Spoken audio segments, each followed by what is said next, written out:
Like,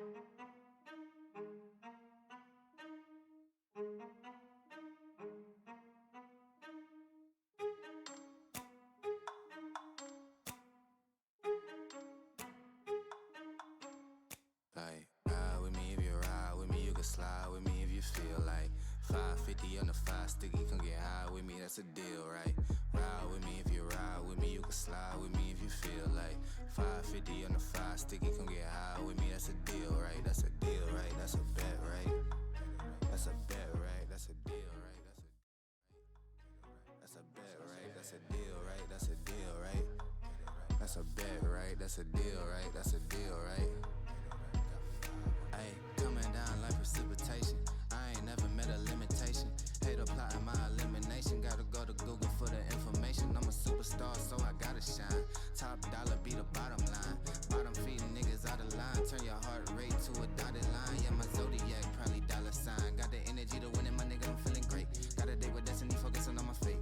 I don't give a fuck what you rapping, you been a fake. I'm everything that they ain't, it can't be, it won't be. Wanna see me fall, I can't go, I won't leave. Coming from the block with plain clothes and police. Straight up to the top with bankrolls and rollies. Ride with me if you ride with me, you can slide with me if you feel like 550 on the 5 sticky, come get high with me, that's a deal, right? Ride with me if you ride with me, you can slide with me if you feel like 550 on the 5 sticky, come get high with me, that's a deal, right? That's a deal, right? That's a bet, right? That's a bet, right? That's a deal, right? That's a deal, right?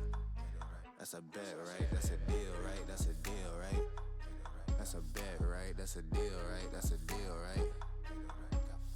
Ayy, 12 can't really stop shit, so I'm still pushing like a mosh pit. Ice dripping, think I'm hot shit. In a yellow bucket with the mop stick. I've been jugging jams like wholesale. Everything must go sell. Hitting bitches with the oh well. Need 100 million on the low scale. On my worst night, I'm the best nigga. Wouldn't mess with you, couldn't cap to him.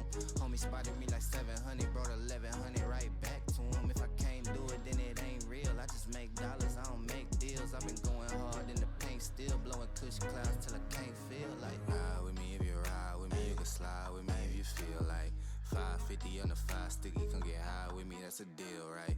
Ride with me if you ride with me, you can slide with me if you feel like 550 on the 5 sticky, come get high with me, that's a deal, right? That's a deal, right? That's a bet, right? That's a bet, right? That's a deal, right? That's a deal, right?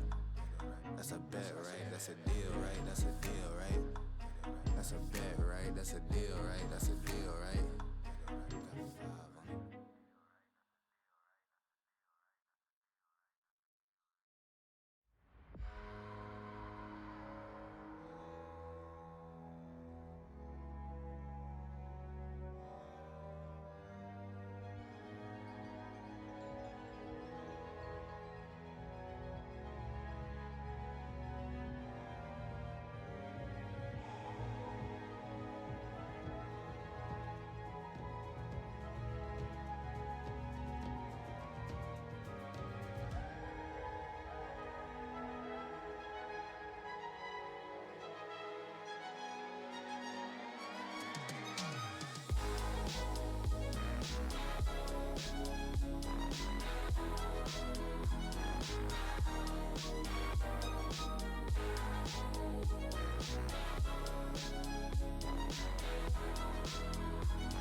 Welcome in, everyone, to Titan Esports. We are the Divinity League, not the Conquer League yet, but we are on week number 7 of Divinity League, last week of the regular season. My name is Caleb Pang. I'm joined by Professor Mouse. How you doing today?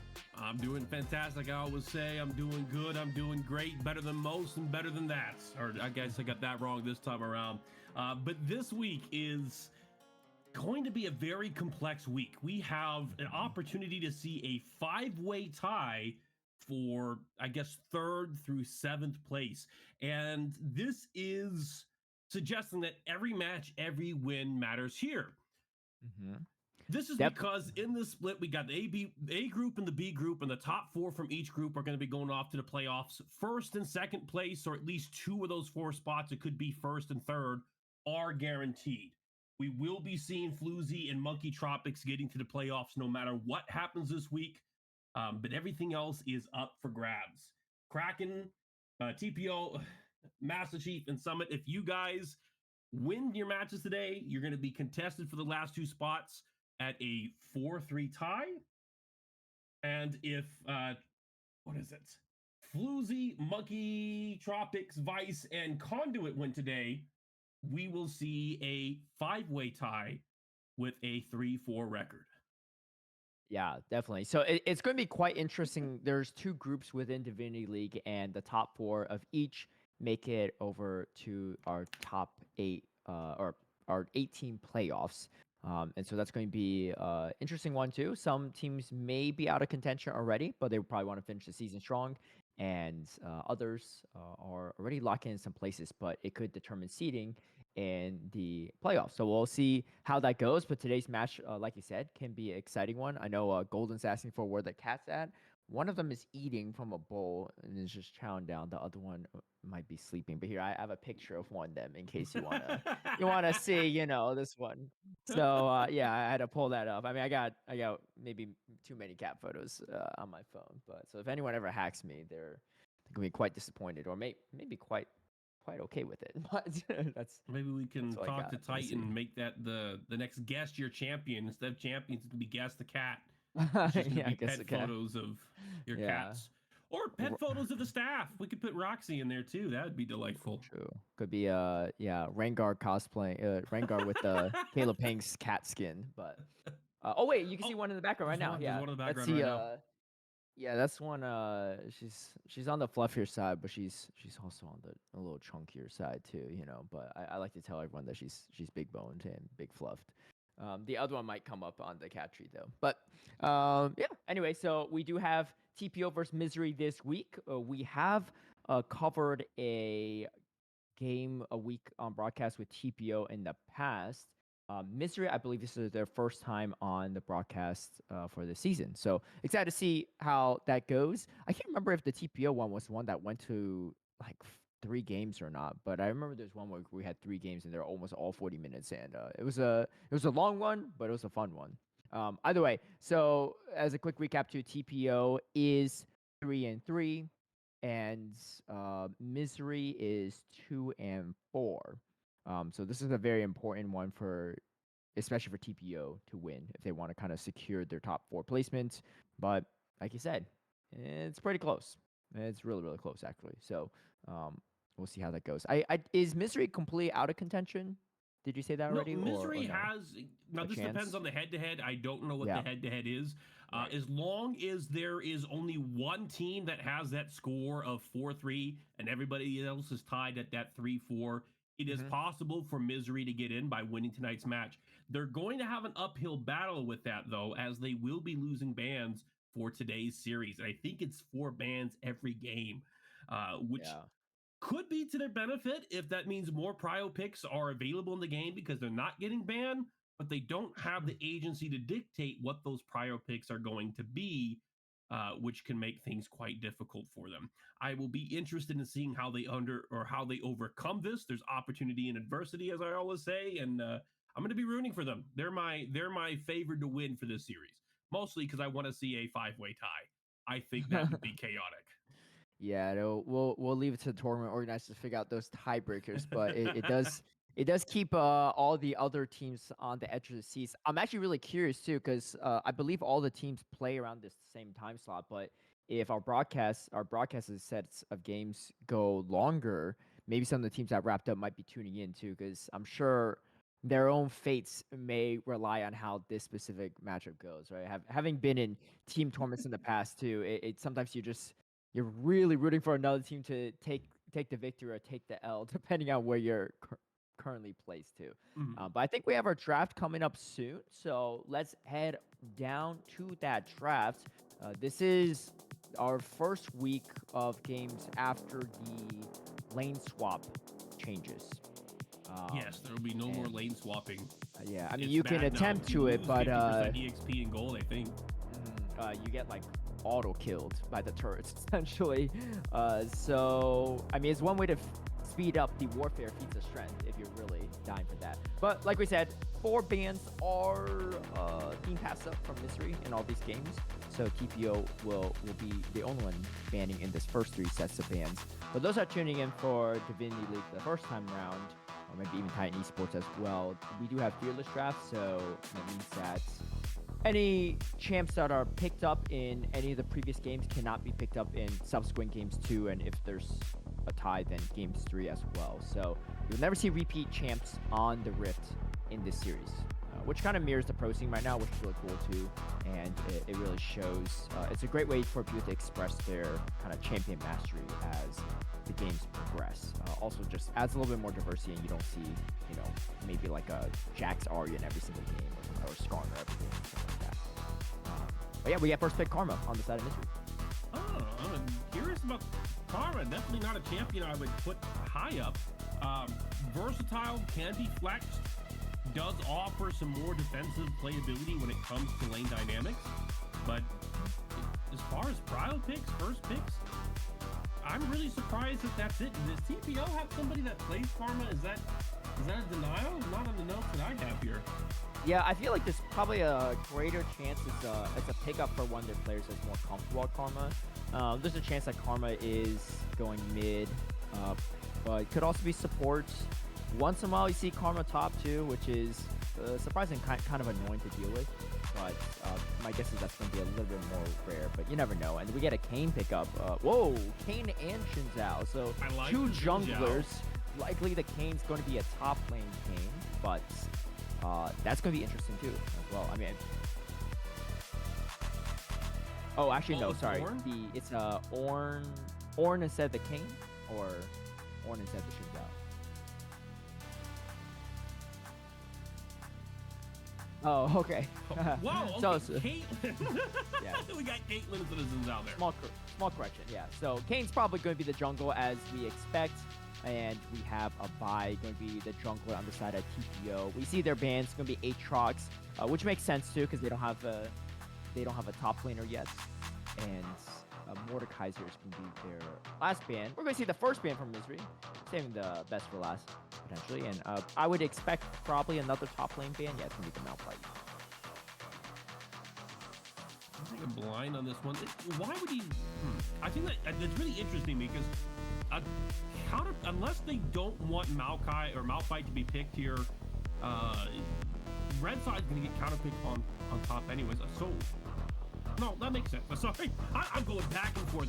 I don't have the animation. You can see the numbers, the calculations. They're spawning from my mind. But the Malphite makes sense because they want to ban out whatever's going to counter what they put top. And so it does make sense to get rid of the Malphite. You don't want to give more dives to the side of TPO, who does have Vi and is looking to set up these team fights. But if you're going for the Ornn, Malphite's not too big of a threat for you, to be honest. That said, TPO really liking Taliyah pick. It's been mentioned to me recently that Taliyah is perhaps one of the best utility mid laners right now that's in the current meta. So glad to see that popping back up. And a Poppy. Definitely. A lot of rotation potential from Taliyah as well. I don't see the Poppy into Ornn pick very often in that top lane. But they definitely need something on the bit tankier side for TPO because they don't have a lot of front line. Vi's okay, but not really built like a tank. So I think the Poppy selection is solid. Maybe not as traditional of a tank as you think, but could be interesting. There's not a ton of mobility on the side of MZRY though, so I don't know how how useful Poppy would be, right? It's not like they have, I don't know, like a Kaisa or Ari or something like that. Not a lot of things with dashes, right? A little bit more in mobile, but this is going to be the picks. It looked like it wasn't a Kane. I think it was a Shinzao actually as a jungler from the side of MZRY. So that could be interesting. And then actually the Seraphine was Rakan. Okay. Okay, so slight change ups, but I think that's fine. Rakan gives a little bit of a front line as well too, right? Can provide some additional support. So we're gonna see how this goes. So, what do you think about these respective teams, Professor Mouse? Anyone that you favor in particular? That's my take here. They have a siege composition. They got lots of long range. They have disengage options with the Syndra, with scaling options between Syndra and Auron. And Auron is a decent Warden when it comes to healing for your team. He's not the greatest engage as in diving, but he can set up big team fights. And you have the Karma, which will allow them to reposition. The biggest counter to this, though, is that TPO has Vi, who is unstoppable once they click that ult button. So if they get close enough, which they can because of Rakan, and because of her own Q, I guess, she hits the ult, and whatever target she designates is gone. But I do think that the Poppy pick isn't going to offer a lot of utility against what MZRY has drafted, and I think MZRY is going to have the advantage going into this game. Yeah, I think that the team makes a lot of sense too, right? Because if you look at the composition from MZRY, they have a lot of disengage on their side, so it's kind of hard to go, dive into them, right? You got Syndra that can space really well, Caitlyn as well. Shinzao obviously with the ultimate can, push back quite a bit of opponents. Karma also just like quite a bit of poking range, just not to go in there. Obviously you have to engage with Ornn, but outside of Ornn, there's just a lot of disengage on the side of MZRY. So it's going to be a little bit hard to maybe lock down some of these champs on the side of MZRY, outside of Ornn, but like you're not really trying to dive Ornn in a lot of these situations, right? So we're going to see how TPO is able to maneuver this. MZRY is the higher seed, I believe, right? In this, so yeah, so they're the ones that are 3-3. So technically a higher seed, but not by much. No, TPO is the one that's 3-3. MZRY. Yeah. Sorry. I might misspoke. Yeah, TPO is the higher seed one. But I guess in our minds, maybe has a slight team comp disadvantage, but we're gonna have to see how that plays out.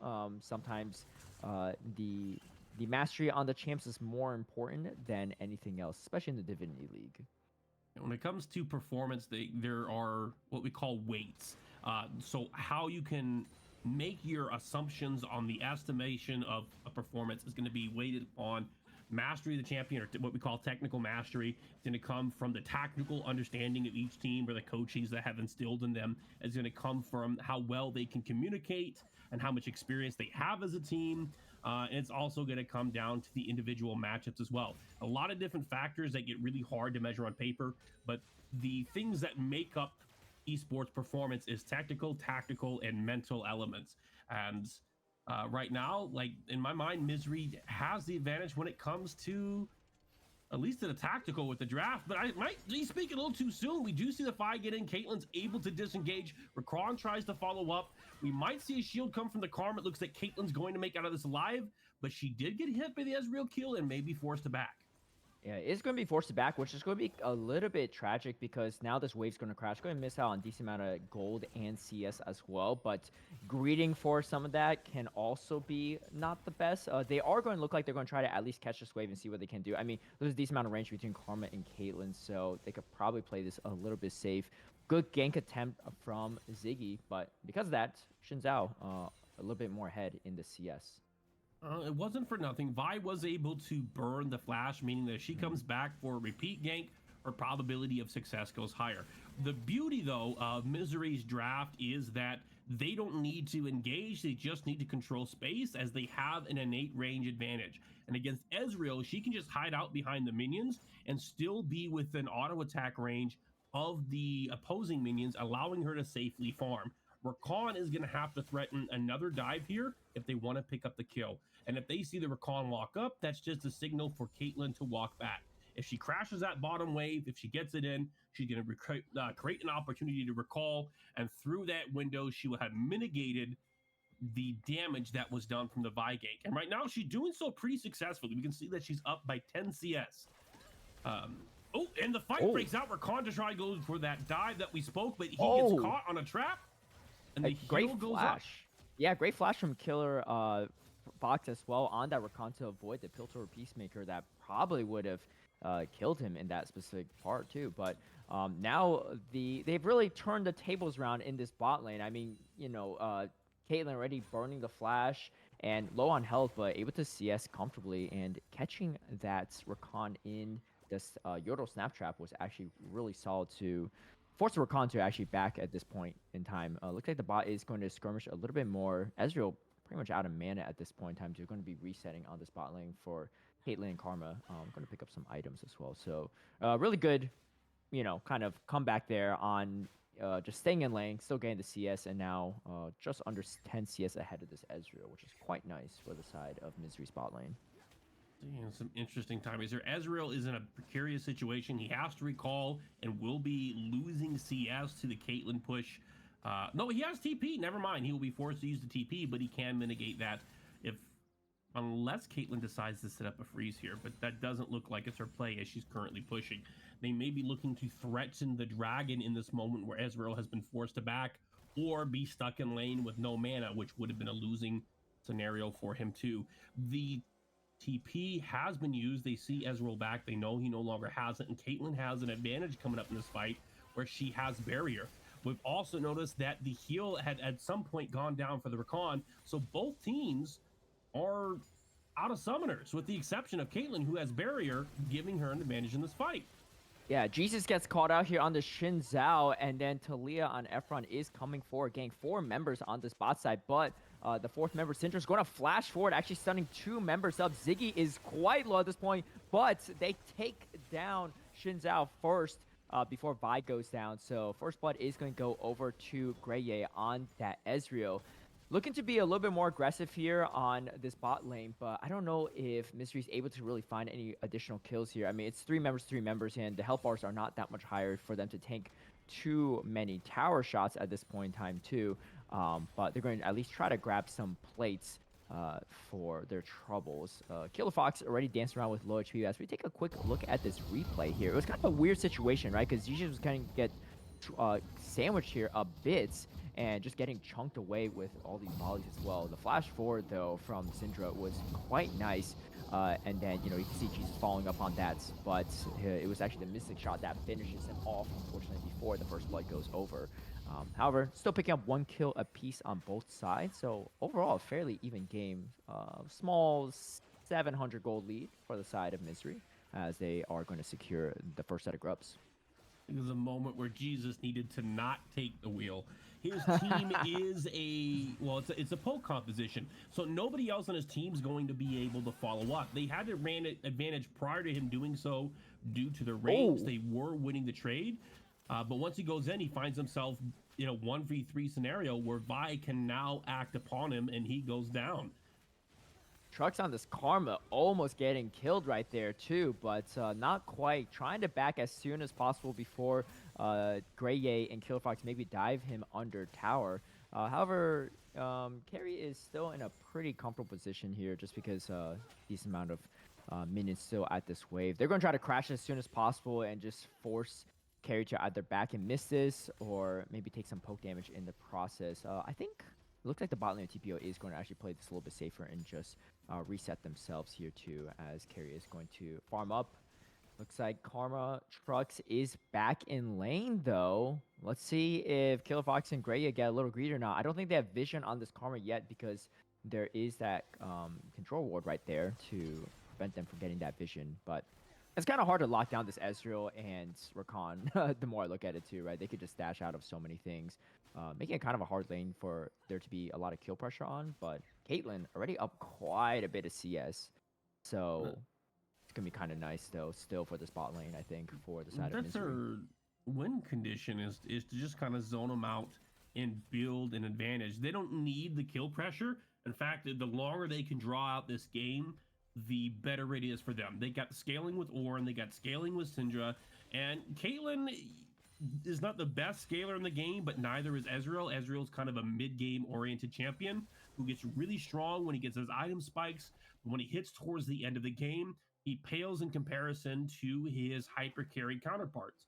Caitlyn also does not fit the hyper carry scenario like Jinx and Twitch, those that are really well known, but she does have these lethality builds and these crit builds, which can be essential for big picks as well as strong sustained damage throughout the fight. Her late game, in my opinion, arguably being stronger than Ezreal's, especially in a scenario where they need great sustained fight from TPO to really be able to win this. Yeah, the Caitlyn and Syndra can definitely siege quite a bit, especially in a late game. So it's actually it would the later this goes on, the harder it is even for TPO to end the game, even if they are ahead. But if MZRY stays ahead throughout the game, then that could even be worse for them all the way throughout too. And there's not a lot of tanks on the side of TPO, so late game Caitlyn can definitely hurt, right? Especially if you just don't have a lot of champs on your side building armor, just having a lot of HP. So yeah, I mean, I know traditionally Caitlyn doesn't feel like a hard late game carry, but sometimes it feels like it, if you're against a really fat Caitlyn. But I think it's going to be a pretty slow game all the way throughout in terms of, at least in this early to mid game, in terms of kills and stuff. I think this bot lane is very content on just farming. But here comes a potential gank. Jesus is flanking, but there is a vision on this bot side from TPO. So they're not going to fall for it. And like I said, Rakan and Ezreal, kind of hard to lock down here. But this mid fight is getting a little dicey. Archery, I'm not sure if I'm saying that right. Archery X, quite low on that Syndra, but Efron also low on the health bars too. These control majors just going to do what they can to farm up here. And I think Archery's not going to get too greedy, as you can see Ziggy was looming nearby to potentially gank, but going to go back to farming. The mid lane and junglers will be the players to look at this game, as neither lane really has kill pressure on any of their opponents. Orin doesn't have the damage to kill Poppy. Poppy doesn't have the damage to kill Orin. Ezreal and Rakan don't have the burst lockdown to deal with Karma, and Karma Caitlyn can easily escape whatever engage that Rakan throws their way, leaving them to be in these long range exchanges waiting for somebody to make a misplay or a misstep, perhaps like this right now, where Rakan's able to use his ult, but Karma is able to get out of the Ezreal, does not get hit by it. Both teams, again, no deaths. 11 minutes into the game, 12 minutes into the game, only 2 kills have happened. Yeah, that's right. I mean, this is almost definitely going to be a voracious Otacon as we hit that 20-minute mark, unless something drastically changes in these next couple of minutes.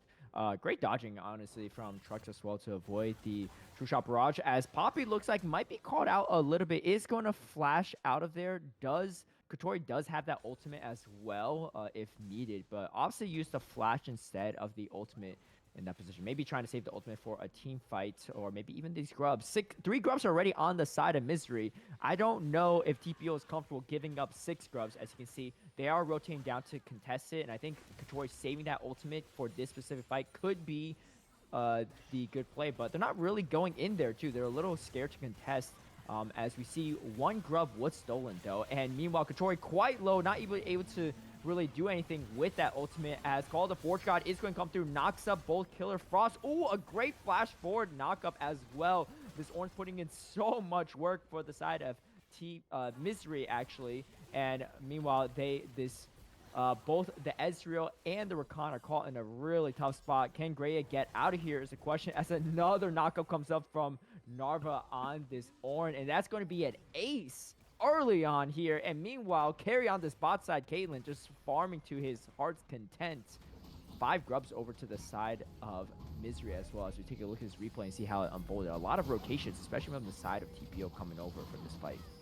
Well, TPO had this one. As you can see, they have the number advantage here, and they do have, well, maybe not a resource advantage, but certainly a number advantage. We had a great smite from Ziggy.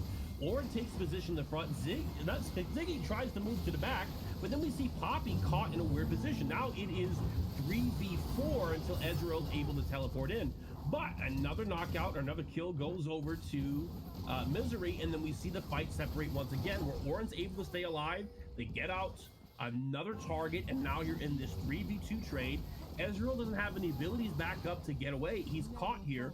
They kill the Rakan, who doesn't have the damage to survive, or the health to survive the Syndra, and they pick up the last kill. A beautiful win for MZRY, setting them ahead by nearly 3,000 gold now, 14 minutes into the game, this is where they want to be. They got a scaling comp, they have the range advantage, they have the gold advantage, and they have the grubs advantage. They have 5 grubs to 1. They will be able to spawn and push when they're ready to start playing aggressively when they come online, or when they sufficiently poke out the opposing team and create those windows just to get a little bit of chip damage on the towers.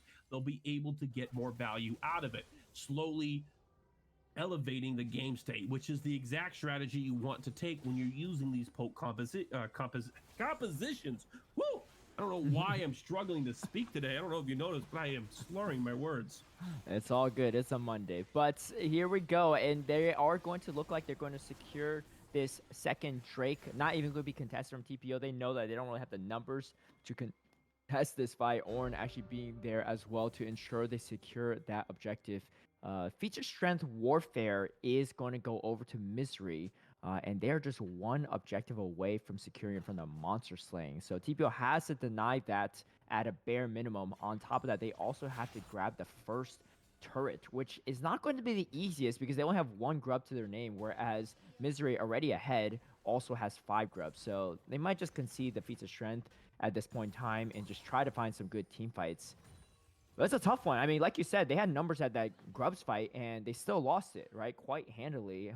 Meanwhile, Carry was just farming away on that spot side. A lot of their damage not even in that fight. And you can see, too, the CS really reflecting how well Carry has been farming on that Caitlyn throughout this game. No deaths either. 2 kills are over on the side of Ezreal, so that gold differential is probably not as big as we'd expect here, but they look like they're going for a kill here on this Caitlyn. Caitlyn called out quite a bit. Cease and desist is also going to connect, but not enough damage, and they're just right under tower. So again, great positioning from MZRY, especially Carry on this Caitlyn to get away from this. It's a tough one. I mean, I don't know. At a certain point, do you think Ziggy should just try to gank another lane? Because this is just like a very hard lane for Ziggy to gank to find advantage of. But you also don't want this Caitlyn free farming forever. The only lane that he should be focusing on is going to be the mid lane here, because that's where he has the greatest advantage. If Syndra uses her ability to stop Vi, it sets up Talia the opportunity to get close during the cast animation, knock her forward, and set up a favorable fight. But if Vi can't do that, they just have to maximize their CS and look for more opportune disadvantaged positions from MZRY. There are 2 things that you have to do to win a game. We call it minimizing and maximizing. And sufficient players or proficient players do both of these at the same time. They maximize their own gold while minimizing the gold that your opponent gets. But this carries on into win conditions as well. If you're trying to win a game, there's 2 different approaches you can take. You can try to pursue your own win condition, or you can try to deny your opponents. And this typically shows up in draft. And I'm praising MZRY with this again, as while they don't have the clearest win condition themselves, as they don't have a lot of kill pressure outside of what Ornn or Xin Zhao can set up, they are doing a phenomenal job at denying what TPO's comp wants to do, which is TPO's wants to dive, MZRY wants to disengage. And after the dive has landed, after they have engaged, if you survive, you're able to push back in a very aggressive way, with your carries being safe due to the range advantage. It's a slow game, it's an annoying game, it's a frustrating game to be in because neither team is able to properly maximize their strategies, but it is a winning game, and so I'm expecting we'll see a 35, 40, maybe even a 45-minute game. Yeah, it could be a long one too. MZRY, it does pick up the feats of strength as well, as they were able to get that first turret on that bottom side. So that is definitely going to go over to them. I mean, they look like they're well on their way as well, but just furthering their lead over TPO. The gold differential is not too insurmountable at this point in time, but the Caitlyn's pretty fed, no deaths, and then our Artillery on the Syndra is actually quite ahead here too. 2 kills, 3 assists, 0 deaths, a lot of CS to his name as well. So Syndra being this unchecked can be a problem, especially in the late game, because those combos just start deleting, especially the squishier champs on the side of TPO if it ends up being. Looks like there's going to be a fight breaking too. Ziggy getting a little bit aggressive here, but the rest of the team is not there to back up Ziggy just quite yet, so we're going to back off here. It looks like MZRY does have at least vision in this bot river bush, so they are not going to walk in there willy-nilly, as we see our top lane is just going to continue to skirmish as no objectives are up quite yet. However, second or third Drake actually is spawning quite soon, and probably why a lot of the members are positioning on that bot side. Our bot lane is going to swap over with the mid lane here as we get the ADC and support just rotating over here for this middle turret. Rift Herald is going to be summoned by Jesus, and looks like they're going to secure this turret no problem as the Rift Herald is going to crash, but there's going to be a fight breaking down as well. A huge bit of health bars getting chunked quite a bit. I don't think MZRY feels comfortable taking this additional fight. However, Archery is coming over on the Syndra for some extra damage to back up the teammates if needed. Don't think that's going to be quite the case as we get, what's that, Ruinous Otacon? No, it's got to be Voracious. Right? Voracious Otacon is going to spawn on that top side at this moment in time. Jesus, man, he didn't need to do that. With the Rift Herald, they already had enough to take the first tower, and I don't think their play was to threaten the second tower either. And with this type of composition, you're just controlling space. You don't even need to go for the objectives. You just need vision on them, and your presence by being alive is enough to deter TPO, because if TPO goes in without getting a pick, they're just free pickings for MZRY.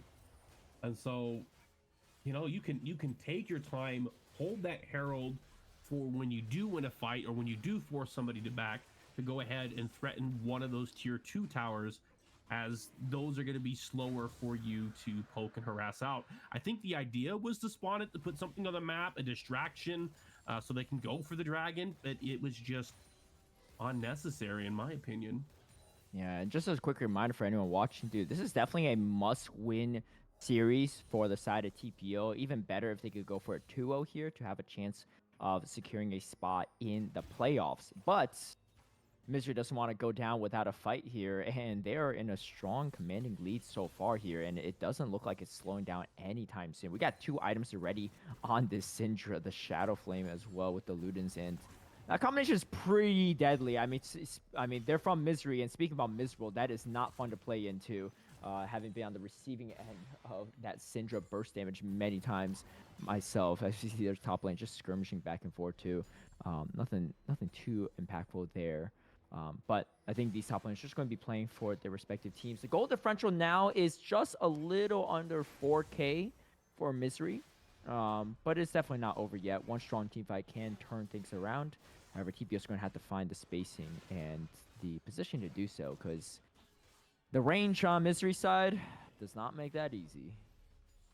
Gold, the important of gold is a estimation of the difference in strength between teams, but it's not an accurate number in this instance, as we do see Orange level 13 and he's starting to put his items online, and each of those items offer his team a stat value of approximately what 1,000 gold can get you. And so we see them up by 4,500, but with the Orange item, you could argue they're about 5,000 gold worth of value ahead of TPO.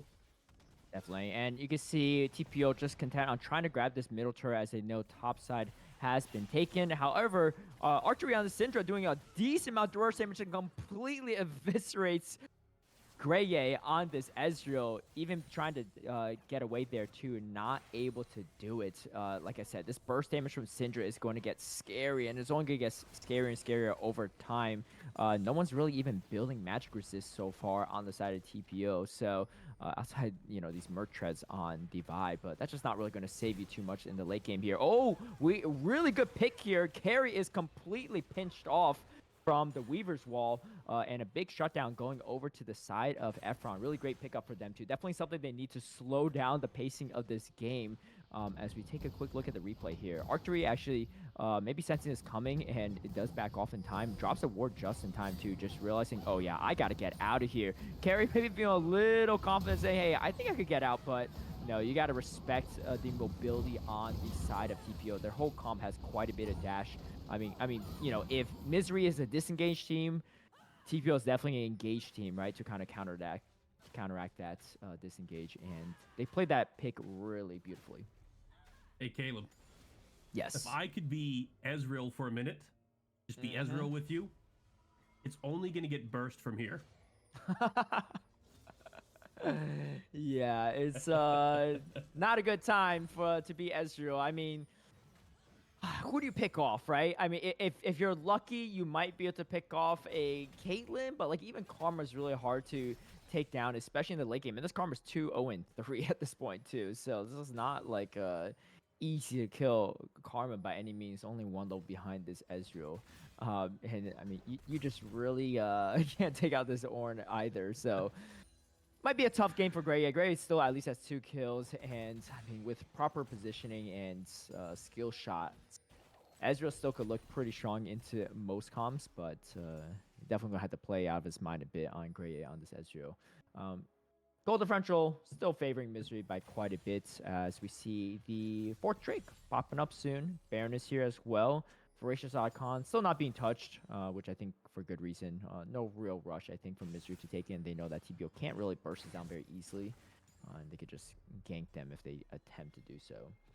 But yeah, what's the win con here for TPO, Professional? Well, TPO, their win con here, it's really just about the picks.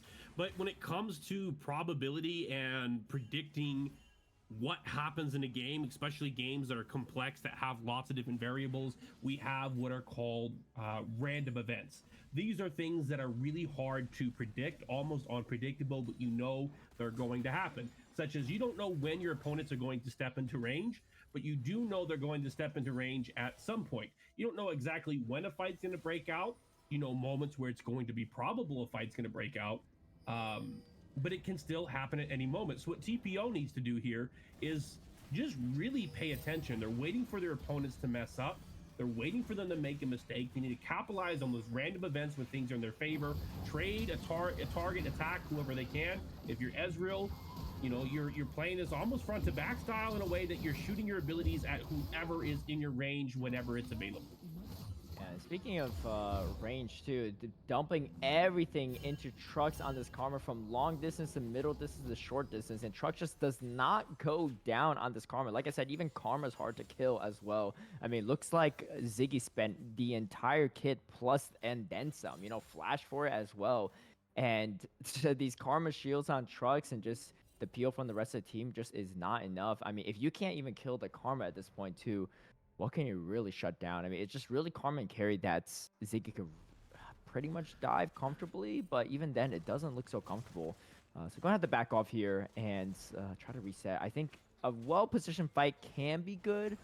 I think Couture is going to have to land some really great Keeper's Verdict to separate the side team of MZRY, put him at a numbers disadvantage, and maybe slowly pick him off one by one. But even that might not be an easy assess, as everyone on MZRY's side looks pretty fed at this point too.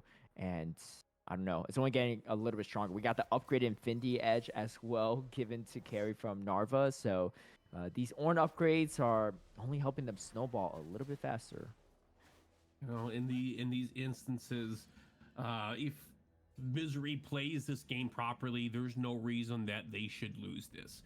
They have the drive, they have the tempo, they set the pace, and TPO really just has to react.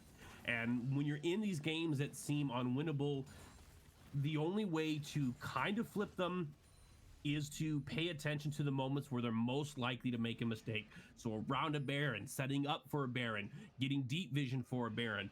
When are they going to split? How are you going to, what moment should you be looking for? And can you get wards in place to get the future vision needed to see them when they make those mistakes so you can get those picks? You're looking for the moments that are most probable for them to throw, knowing that your probability or your chances of success might still be low there, but at least they're not zero. So by paying attention and waiting for the mistakes, you don't know when the mistake is going to be made or which mistake it's going to be. But if you're looking for it, you're more likely going to be able to find it, and you got to capitalize on it. Right now, though, I don't see TPO coming back into this one. I mean, MZRY is just natural Ornn killers. Yeah, speaking of killers here too, Jesus trying to go for a kill himself. Call the Forge God, going to knock up Ziggy, but not going to do too much here. Jesus was caught in a tough position. Oh, say that again? I think that one went over your head. Just think about it for a second. Yeah, maybe a little bit here. As we see, the missed steering charge here from Narva puts Narva quite low. We see the Keeper's Verdict is going to knock away Xin Zhao. and going to buy a little space for the team. But I mean, that's the thing, right? It looks like MZRY has so much room for error. I mean, they're missing skills, getting chunked away, and it's just still not going down, you know? I mean, that's just kind of how far ahead they are so far at this point in time. And TPO just kind of has to live with it. I don't know what they're going supposed to do. I mean, they used to keep his verdict just to help him survive, you know, and not really able to engage off of that fight as well. But I don't know. This is a tough one too. I mean, not the most riveting game play so far, but I think that's fine, right? Because MZRY is setting the pace, and like you said, as long as they draw this out, their win condition is near foolproof. Oh, yeah, it's true. It is near foolproof, but it's not impossible. One of the things you consider, the longer this game goes on, the more damage that Ezreal, Talia, and Vi will be able to do. I mean, you can also infer that the longer this goes on, Syndra and Caitlyn are not going to get any tankier. So the damage thresholds that you need to do in a short time frame get smaller and smaller the longer the game goes on. This means that as the game continues and there's more opportunities for mistakes, you will have more opportunities to capitalize. Like right here, Carry got taken out of position. This is a kill for TPO, a moment for them to come back.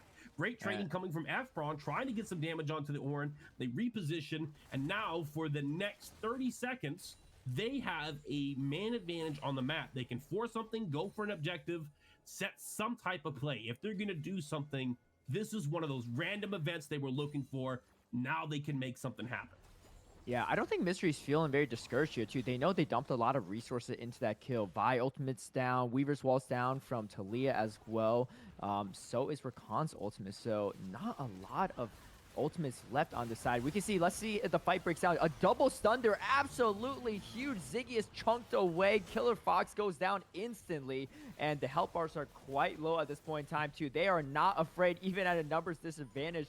Trucks on the Karma's on a killing spree. Archery is doing a ton of damage. Narvo, I don't even think was really in that fight so far. Full health bars on this Ornn as well. And I mean, it's just, you know, you get one kill on the side of TPO, and MZRY just responds with two more on their side, just doubling that. Greye doing everything he can to burst down this Ornn. Not going to be able to do it. Speaking of getting burst down, Efron goes instantly down from the side of that Syndra. Ace in the hole is going to take out Greye as well. Curry back with a vengeance. And I mean, you know, we're talking about Curry, or Carry, I should say, but it's actually Syndra and Archery that's doing a ton of damage as well. We do get the Drake secured from Ziggy on the Vibe, but is going to have to go down in the process. This looks like it's going to be an easy Baron. Baron into Voracious Otacon. Pretty nasty combo with 5 grubs on the side of MZRY as well. I don't know if there's any chance that they can even deny this Baron. Ezreal's still down at this point in time. We're going to take a look at this quick replay as Efron instantly gets killed here too. Actually, Ziggy wasn't even going for the Drake here. Actually went for the steal instead. Really great heads up play to recognize this, to even go for this too. I don't even know if he had any vision here. Ziggy just saying, you know what, I'm going down, but I'm at least going to deny Soul Point here. Jesus does take out Ziggy. But I think that's a worthy trade here too, especially because Ziggy's not worth a ton of gold. Yeah, and you can see, really no vision here. I see. Okay.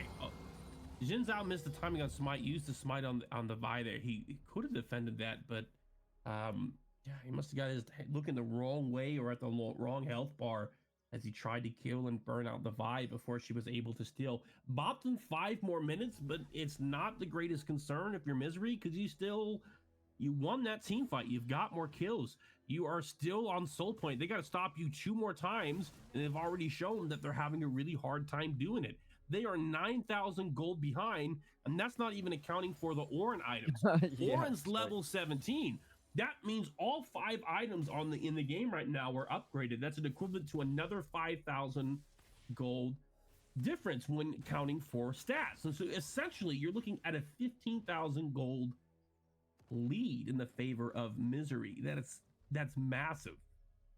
We see it looks like there's going to be a gank on this bot side here as oh, that's a big pickup. Archery does go down, but does take Efron, so 1-for-1 trade for these 2 mid laners. But that shutdown on Syndra is absolutely massive. Meanwhile, TPO is losing their tier 2 turret on the top side, but as you can see how this fight broke out too, really great gank here too. How does everyone get bursted down so fast? Let's look at this damage from Archery. Oh my gosh, getting 2-shot pretty much at this point in time too, but a lot of effort there to take out Archery. I think it's probably still well worth at this point in time. I just found it was interesting that MZRY never went for that Voracious Otacon after the Baron buff, right? So, I mean, even if they get it later, they don't have Baron buff to push in at the same time. But I think if they were able to pair both of those together, they could have got even more value out of that Baron. Maybe feeling a little cautious that TPO might go for a steal on the Voracious Otacon, but I feel like they were quite healthy even after they took out that Baron. Either way, a good shutdown on the side of TPO to take out Archery. However, Kotori does go down as well, defending that top side, as MZRY gonna grab another tier 2 turret, this time on this bot side. Top turret and inhibitor going down. Maybe there's gonna be a flank here. We'll see here. True Shot Barrage does stop the backs of this Ornn. Can they get Narva out? Narva, no, doesn't. I mean, Narva's not an easy target to take out, but chipping down Narva is one start to that.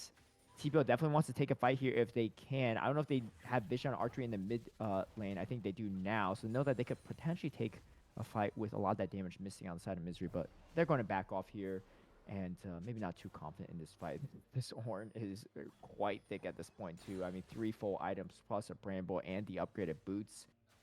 Not going to be an easy champ to kill this game. Not all 5 of them there. I don't think that was a probable fight. As for MZRY and the choice not to take the Atacon, I just see that as risk mitigation. They are nearly guaranteed to win this game, assuming that they continue to play moderately well. And so they want to limit the number of random opportunities or opportunities they don't have full control over. And going for the Atacon after expending a lot of abilities and some of their resources, their health and mana on taking the Baron, leaves them vulnerable for a steal. And if that gets stolen out from under them when they're low health, the game can flip back. But if they just reset and then play aggressively from there, they don't lose tempo. They still control the game. They can call back to that anytime they feel they do need it, and they don't even entertain the idea that the game could be thrown. They just eliminate it by making the choice not to get greedy or not to be trying to excessively take everything on the map. They're doing it in a very controlled, in a very measured way, and that has worked for them over these last 36 minutes. They're only up by 9 kills, but they're up by 10,000 gold. And even when somebody gets picked off, they have so many stats that they can trade 1 for 1 and win on the opposite side of the map, continuing to mount the pressure and elevate the game state, getting closer and closer to the end of the game. Big flank coming here from MZRY. They really want to take this fight. Let's see if they're able to do it. TPO definitely snuffs this out as they have vision of that bottom riverside bush here in this mid lane. And they're going to try to run to safety as fast as they can. Again, both teams playing kind of safe. That is going to be Infernal Soul going over the side of MZRY. If their damage wasn't enough already, this is going to add on quite a bit of hurt in here. As we see 4 completed items already on Archery, on Syndra, looking for a 6 with the upgraded boots as well. I mean, there's not even a ton of magic resist to begin with, but that magic penetration looks scary on top of that. Let's see if Archery is going to even be, might be able to 2-shot most of the champs on the side of TPO. TPO is going for a potential final stand here. As you can see, waves are pushing through. The pressure is on right now. What can TPO do though? They cannot, like, I mean, the sieging power of is on MZRY side here. As you see, a huge stun up. Ziggy goes down almost instantly here. Call the Forge God is going to come through. The second part is not going to knock anyone up here as it does get interrupted. But this damage is crazy. Archery takes out Efron instantly. Goes for the double kill. Takes the Ezreal down as well. This is surely going to be game carry. Also takes out Poppy. And all you got is Killer Fox on that Rakan. There's no way Rakan can defend this. This is going to sit in the foul. Not going to give over the ace at least as we see a potential die. But first game win does go over to MZRY. And hey, definitely a win they need if they want contention in these playoff spots. But really great draft, in my opinion, from the team as a whole. And they just played that really well. Look at the damage too, right? 25k on that Syndra, as well as Caitlyn leading the damage charge. I mean, a decent amount of damage, honestly, from Greya on that Ezreal and Talia. But think a lot of that was probably on the Ornn, and honestly, it was just way too much bulk on the side of MZRY for them to come through. But MZRY holding on a strong game from start to finish, really not letting go of their advantages. I think the only thing they just didn't go for is Voracious Otacon, but I don't think they even needed it at that point. It wasn't needed at all.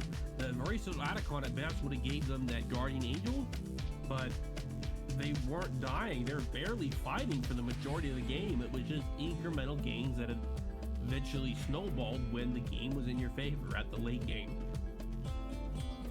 Definitely. This is well, great vision score. Ooh, Rakan's got 125, and we do see Karma at at 115.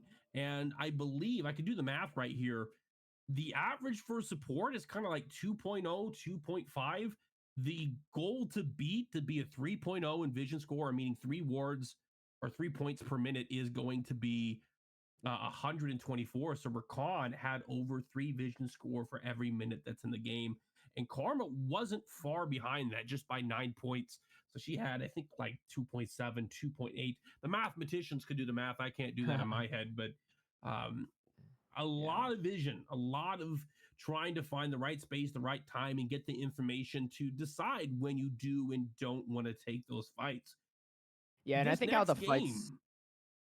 Yeah, definitely. I was going to say, I think how the fights broke down, too, it made sense, right? Because I think TPO saw all of the fights coming. They just couldn't really do anything when they're in the fights, right? But great vision, at least from the side of both supports, honestly. And let's see if TPO can find a way to force us to game number 3. Like I said, this is the last week of the regular season for Divinity League, and both teams are fighting for final playoff spots for our playoffs starting next week. So we'll see how that goes. We're going to take a quick break as we head over into game number 2.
550 on the 5 sticky, come get high with me, that's a deal, right? Ride with me if you ride with me, you can slide with me if you feel like 550 on the 5 sticky, come get high with me, that's a deal, right? That's a deal, right? That's a bet, right? That's a bet, right? That's a deal, right? That's a deal, right? That's a bet, right? That's a deal, right? That's a deal, right? That's a bet, right? That's a deal, right? That's a deal, right? Ayy, coming down like precipitation. I ain't never met a limitation. Hate plotting my elimination. Gotta go to Google for the information. I'm a superstar, so I gotta shine. Top dollar be the bottom line. Bottom feeding niggas out of line. Turn your heart rate to a dotted line. Yeah, my zodiac probably dollar sign. Got the energy to win it, my nigga, I'm feeling great. Got a day with destiny, focusing on my fate. I don't give a fuck what you rapping, you been a fake. I'm everything that they ain't, it can't be, it won't be. Wanna see me fall, I can't go, I won't leave. Coming from the block with plain clothes and police. Straight up to the top with bankrolls and rollies. Ride with me if you ride with me, you can slide with me if you feel like 550 on the 5 sticky, come get high with me, that's a deal, right? Ride with me if you ride with me, you can slide with me if you feel like 550 on the 5 sticky, come get high with me, that's a deal, right? That's a deal, right? That's a bet, right? That's a bet, right? That's a deal, right? That's a deal, right? That's a bet, right? That's a deal, right? That's a deal, right? That's a bet, right? That's a deal, right? That's a deal, right? Ayy, 12 can't really stop shit, so I'm still pushing like a mosh pit. Ice dripping, think I'm hot shit. In a yellow bucket with the mop stick. I've been jugging jams like wholesale. Everything must go sell. Hitting bitches with the oh well. Need 100 million on the low scale. On my worst night, I'm the best nigga. Wouldn't mess with you, couldn't cap to him.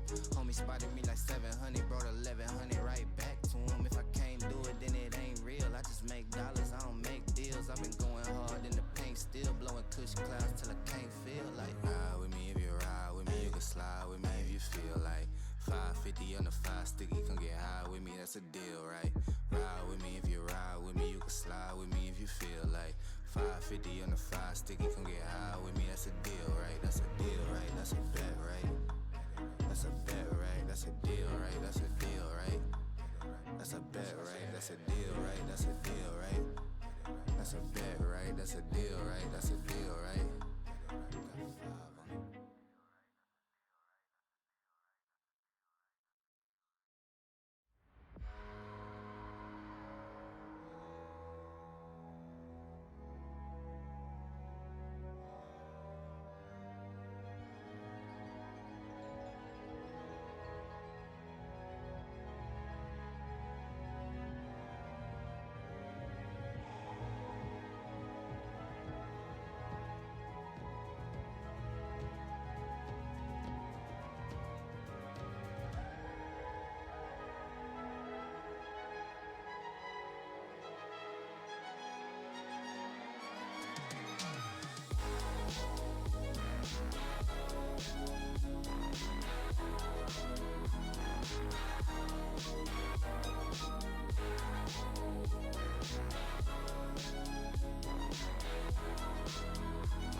Welcome back, everyone. I'm Caleb Payne with Time Esports. We're here with Divinity League. Small graphical error, but it's all good.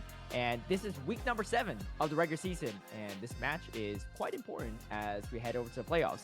And I'm joined by Professor Malice. We just had a game go over to MZRY, very dominant from start to finish.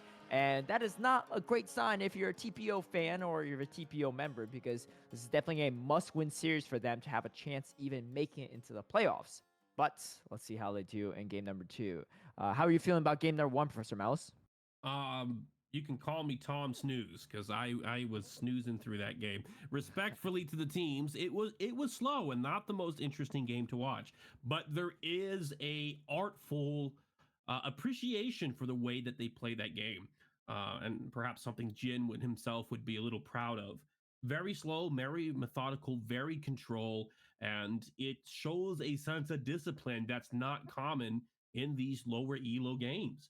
In these games, we tend to see a lot of blood, a lot of fights, sometimes for erroneous reasoning, and so I have to really compliment MZRY for the way that they play that out, even if it wasn't the most exciting game to watch or to spectate. But I'll even go farther to say that it's the appreciation that comes from it challenges me, and it challenges you to be more interesting and to come up with commentary that keeps the story alive in the lulls, because there were quite a couple moments where things were just slow. Yeah. Sometimes that's the name of the game too. And this was the result from the previous game. Like we said, MZRY actually only has 1 ban out of 5. But hey, maybe 1 ban's all they needed here, denying that mount fight and getting the comp they want. I think they really drafted smart throughout in this draft. I mean, I don't know. Do you think that MZRY really outplayed TPO, or did they just completely outcomp them and there's just nothing TPO can do? Like, that was a really tough game even for Ziggy on that buy, right? Just couldn't, like, the whole point of buy is you get those picks, you get that single champ lockdown, but even then, it was so hard. At most, they just got Caitlyn once in a while, but it would be like Vi and Talia, Rakan, Ezreal, like all jumping on this one Caitlyn for this one pick. And even though that's a great pick off there, you just spend all your resources on this one champ, and the rest of his team just crumbles still to the rest of MZRY. I just don't know. Like, you think that was just a kind of a skill gap or a team gap or a little bit of both? I think it's mostly a draft. I think a bad game doesn't make you a bad player. And one game is a small sample size to really measure how a person performs. Now, there is a technical element, like MZRY still had to position and play out the role to not let TPO get on top of them, but they gave themselves a lot of tools to do so. And so to say that they were, technically superior is hard to say. The safest bet is that MZRY just won the draft, and they won the draft hard. They gave themselves all the outs they needed to stop TPO from reaching their win con. And if TPO can't reach their win con under any conditions, it's just a matter of time for MZRY to be able to reach theirs. And that's what we saw, a 38-minute game that was very slow. Most players at level 18 waiting for the Cinder to scale, waiting for the Ornn to scale. Yeah, that's right. I mean, I do think the draft was a slight issue for TPO. Me personally, I think I mean, obviously they could have made some adjustments in the early parts of draft, but they don't really know the full draft in MZRY. I think that Poppy last pick was not it for them because it just wasn't really countering anything on the side of MZRY. So we're going to keep that in mind as we go into this next draft. As a reminder, too, for anyone tuning into Divinity League for the first time, this is a fearless format, which means that any champs chosen in the previous games cannot be chosen in the following games. So games 2, and then if we go to game 3, games 3. So at the very least, you don't have to deal with a Syndra Caitlyn combo from the side of TPO for this next game. They are going to ban out Jinx, Braum, and Victor. I know they banned out Jinx last game. I can't exactly remember what the other bans were. Probably something similar. I think I do remember seeing that Victor. Definitely a strong control mage in that mid lane. Yes. I'm about to lose my again. Do tell. The Victor. The Victor is banned. They have an opponent who cannot ban against them. Victor, their first pick, they could take the Victor. They could take Jinx. But Victor is great. Victor's not the best control mage in the game anymore. But Syndra is gone, and Talia is gone. Why are they not taking the Victor? There, here's my prediction. Here's my prediction. It is the Divinity League, right? And as a fellow player myself that is under that Emerald 4 ranking and below, some of us just don't have maybe certain champs up our arsenal. Myself included. I'm a mid laner, and trust me, if you ever see my Victor gameplay, you'll realize why I would never play that. Point, click, and hit ult. It's Victor. I played it in an NECC match, having never touched it in like 3 years since the rework. It's Victor. I'm just saying. Hey, look, I get it, Efron, right? If Victor ain't your champ, hey, me too, brother. Me too. Skarner's also one that's very interesting because very strong jungler, especially in higher elo and pro play, but a lot of times you don't see a ton in Divinity League, and not even banned either, right? Hey, so I know it's just Victor. It's just Okay, it's not just Victor. Now you want to know what it is? It's Ahri. That's what it is now. Ahri is another phenomenal blind pick. Now I understand that they want the Jarvan and the Orianna combo, but you can lead with the Jinx. You could take MF. You could take Ashe. Take the ADC first, and then double pick Jarvan Orianna on blue 2 and blue 3. Or ban the Ahri. Ahri's a blindable mid. Ahri is good into Orianna. Think. I feel like it's like an Omni-Man meme right now. Think before you ban. And I'm not trying to insult the players. That's not who I am. I'm very pro player and encouraging them, but MZRY's winning the draft again. Except for, is that Seraphine ADC? That's a Seraphine bot. Yeah, it looks like it. With Leona. There's really not a lot of other places to go. Okay, they have a lot of incorrect here. damage. Something's wrong. Yeah, something is slightly wrong. Maybe one of those Seraphines are Viego. We'll get that fixed as soon as possible, but they definitely need some AD damage on the side of MZRY for this top lane, if that is going to be Seraphine. We get that Darius, Yes, TPO. Okay. The Darius. All right. Let's see. I approve. All right. So, Mbessa too. I do like this Mbessa pick as well. I mean, Darius is a really annoying champ to play into, especially in that 1v1 top lane. But Mbessa is a champ that could definitely tussle with Darius. Maybe not in that early level 1 or 2 fights, but especially mid to late game, Mbessa's not really scared of Darius, especially unless you're really far behind. Gotta disagree. You think that Darius is gonna favor the late game over Mbessa? Darius is a Sigma Chad right now. He's a Giga Chad. He is, Apex Predator. He doesn't have natural. He doesn't have any like natural predators anymore currently because of the current state of the game. I don't remember if it was buffs or nerfs, but him, Garrett, and somebody else were just doing really well in almost every lane. You see Darius winning in the jungle. You see him, ironically, support sometimes too, doing really well. And then you see him in the top lane. He's a blind pick for the first time in years, and maybe for the first time ever. I don't know how long Darius has been a counter pick or a blind pick, but he is stupid strong right now. So I approve of the Darius pick here. I think it's a phenomenal pick. And it looks like, I think we got word that the Seraphine on MZRY is supposed to be Kai'Sa. Yep. And that Seraphine that's paired with Ashe. I like TPO's draft here. I don't like their order, I made that very clear, comically so, doing a bit. Please don't cancel me. I'm actually I'm a very kind individual. But TPO's got a great comp. I like the idea. There's a Wombo combo with the Orianna Jarvan, great delivery ball system. Yep. Jarvan wants to dive in. Seraphine's able to play off of that. There's pick potential with the Ashe. And then Darius is just really strong. He can be a split pusher, so you got a 1-4 with a really strong group of 4. But he can also play these front-to-back fights really well that get set up by the Ashe or by the Darius or by the Seraphine, not the Jarvan and the Seraphine. And he's a great foil to Skarner. Like, Skarner wants to walk to the front, but Darius is just going to wall him off with the Q and not let him come in. And if Skarner and Mbessa and what looks to be Leona try to control the fight while Darius is alive, he gets those resets. And there's new runes that came up, by the way. I forget what it's called, but it's in the imagination tree. It gives an 8% buff in damage to your ult, which is significant because Darius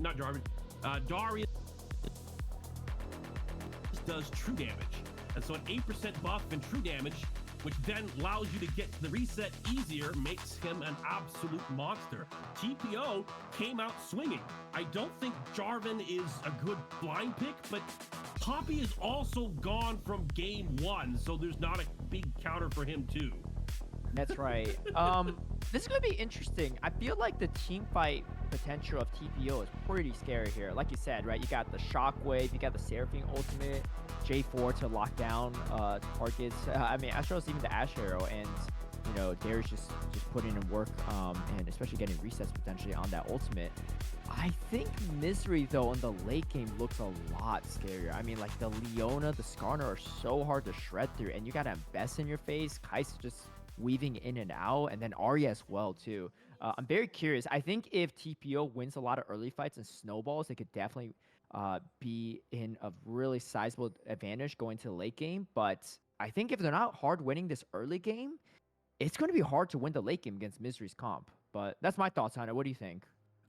You know, either team. I know you love the winnable. Darius here, so I mean, yeah. I made it very clear. I think TPO wins top. I think TPO is kind of 50-50 in the bot lane, but I want to give TPO the advantage in bot lane here. I do think MZRY is going to win the mid lane, and I do think that Skarner and Jarvan are going to have comparable amounts of agency in this game. They're going to be driving forces without too many natural foils to them. They're going to be more successful than Vi was last game. But Jarvan, I think once mid game comes around, is going to be a monster if Orianna is not shut down. The synergy that they have is, in my opinion, stronger than the synergy that MZRY has. MZRY just has really strong characters and a very basic strategy. Not that basic is bad. That's not an insult here.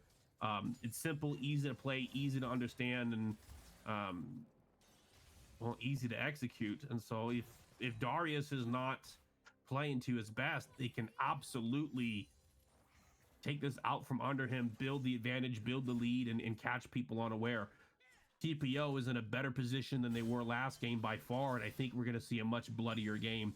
And we do see, like, MZRY here on Mbessa getting some favorable trades, being very cautious, being very limited in the way that she trades with Darius, and this is what she needs to do, because if she can get him low enough, she can all in him.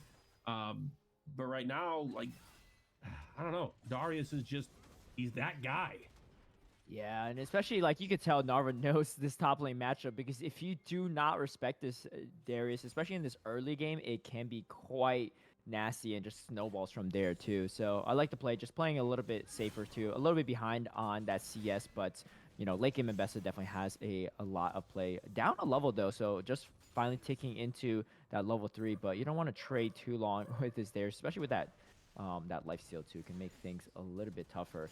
If you're on the side of TPO, if you're Efron, I guess, who are you giving the ball to in these fights, right? Assuming it's like a 5v fight here. Jarvan. All the time. You got to give the Jarvan. He's the only one that can, like, move it across the board. Yeah. I mean, maybe you can give it to Darius since he has Ghost and Flash. And so you could give it to him. He has an ability to get in, but there's nobody else you're going to give the ball to, unless it's a reaction to maybe like Ashe if she gets died by Mbessa and Skarner and Ahri. There might be some reactive play, but Ash also needs to be alive long enough for the ball to really get anywhere. Well, oh, actually, I think if she dies, the ball falls where she's at. And so it could be used reactively like that, but you have a lot more control if you put it on Jarvan. That's right. My apologies too if you hear a little Neferi in the background just yapping away, but trying to do a little tricast with this commentary as we see this bot lane is taking place. I think the bot lane is going to favor TPO in the early game with that double range, but you know, as long as carry stays even on CS and doesn't fall too behind, I think that's not going to be a big deal, especially as we head to the mid to late game. But obviously, try and take advantage of that pressure as much as possible is going to be TPO here. Looks like there was, oh yeah, there was actually a gank on Efron on that Orianna. So we're going to take a quick look at that replay to see how that unfolded. But Jesus was actually able to grab that. Oh, we get a counter kill actually from the jungle on side TPO. Ziggy is going to take that kill against Ari, who was quite low on health there, maybe staying a little too long in lane. But let's see how Orianna actually died here. Gets charmed through very low on archery right here. And archery goes right to base, but you can see because of this, Efron is not able to get away from the grasp of Jesus and this Skarner. Oh, goes to the flash forward, actually tries to get the kill. I mean, I respect it, right? I mean, if you know that you're going to die anyways, might as well try to. Yeah, can't get away from Jesus. And archery could not get away from Ziggy afterward. We see another game from Ziggy or Jesus coming through. Killer Fox going to be pinned against the wall, but going to go for Greye here. Greye a little bit low on health, and they actually turn it back onto trucks on that Leona. And now Jesus is running for his life. Killer Fox is there, maybe trying to give the kill over, and Greye is going to grab that kill.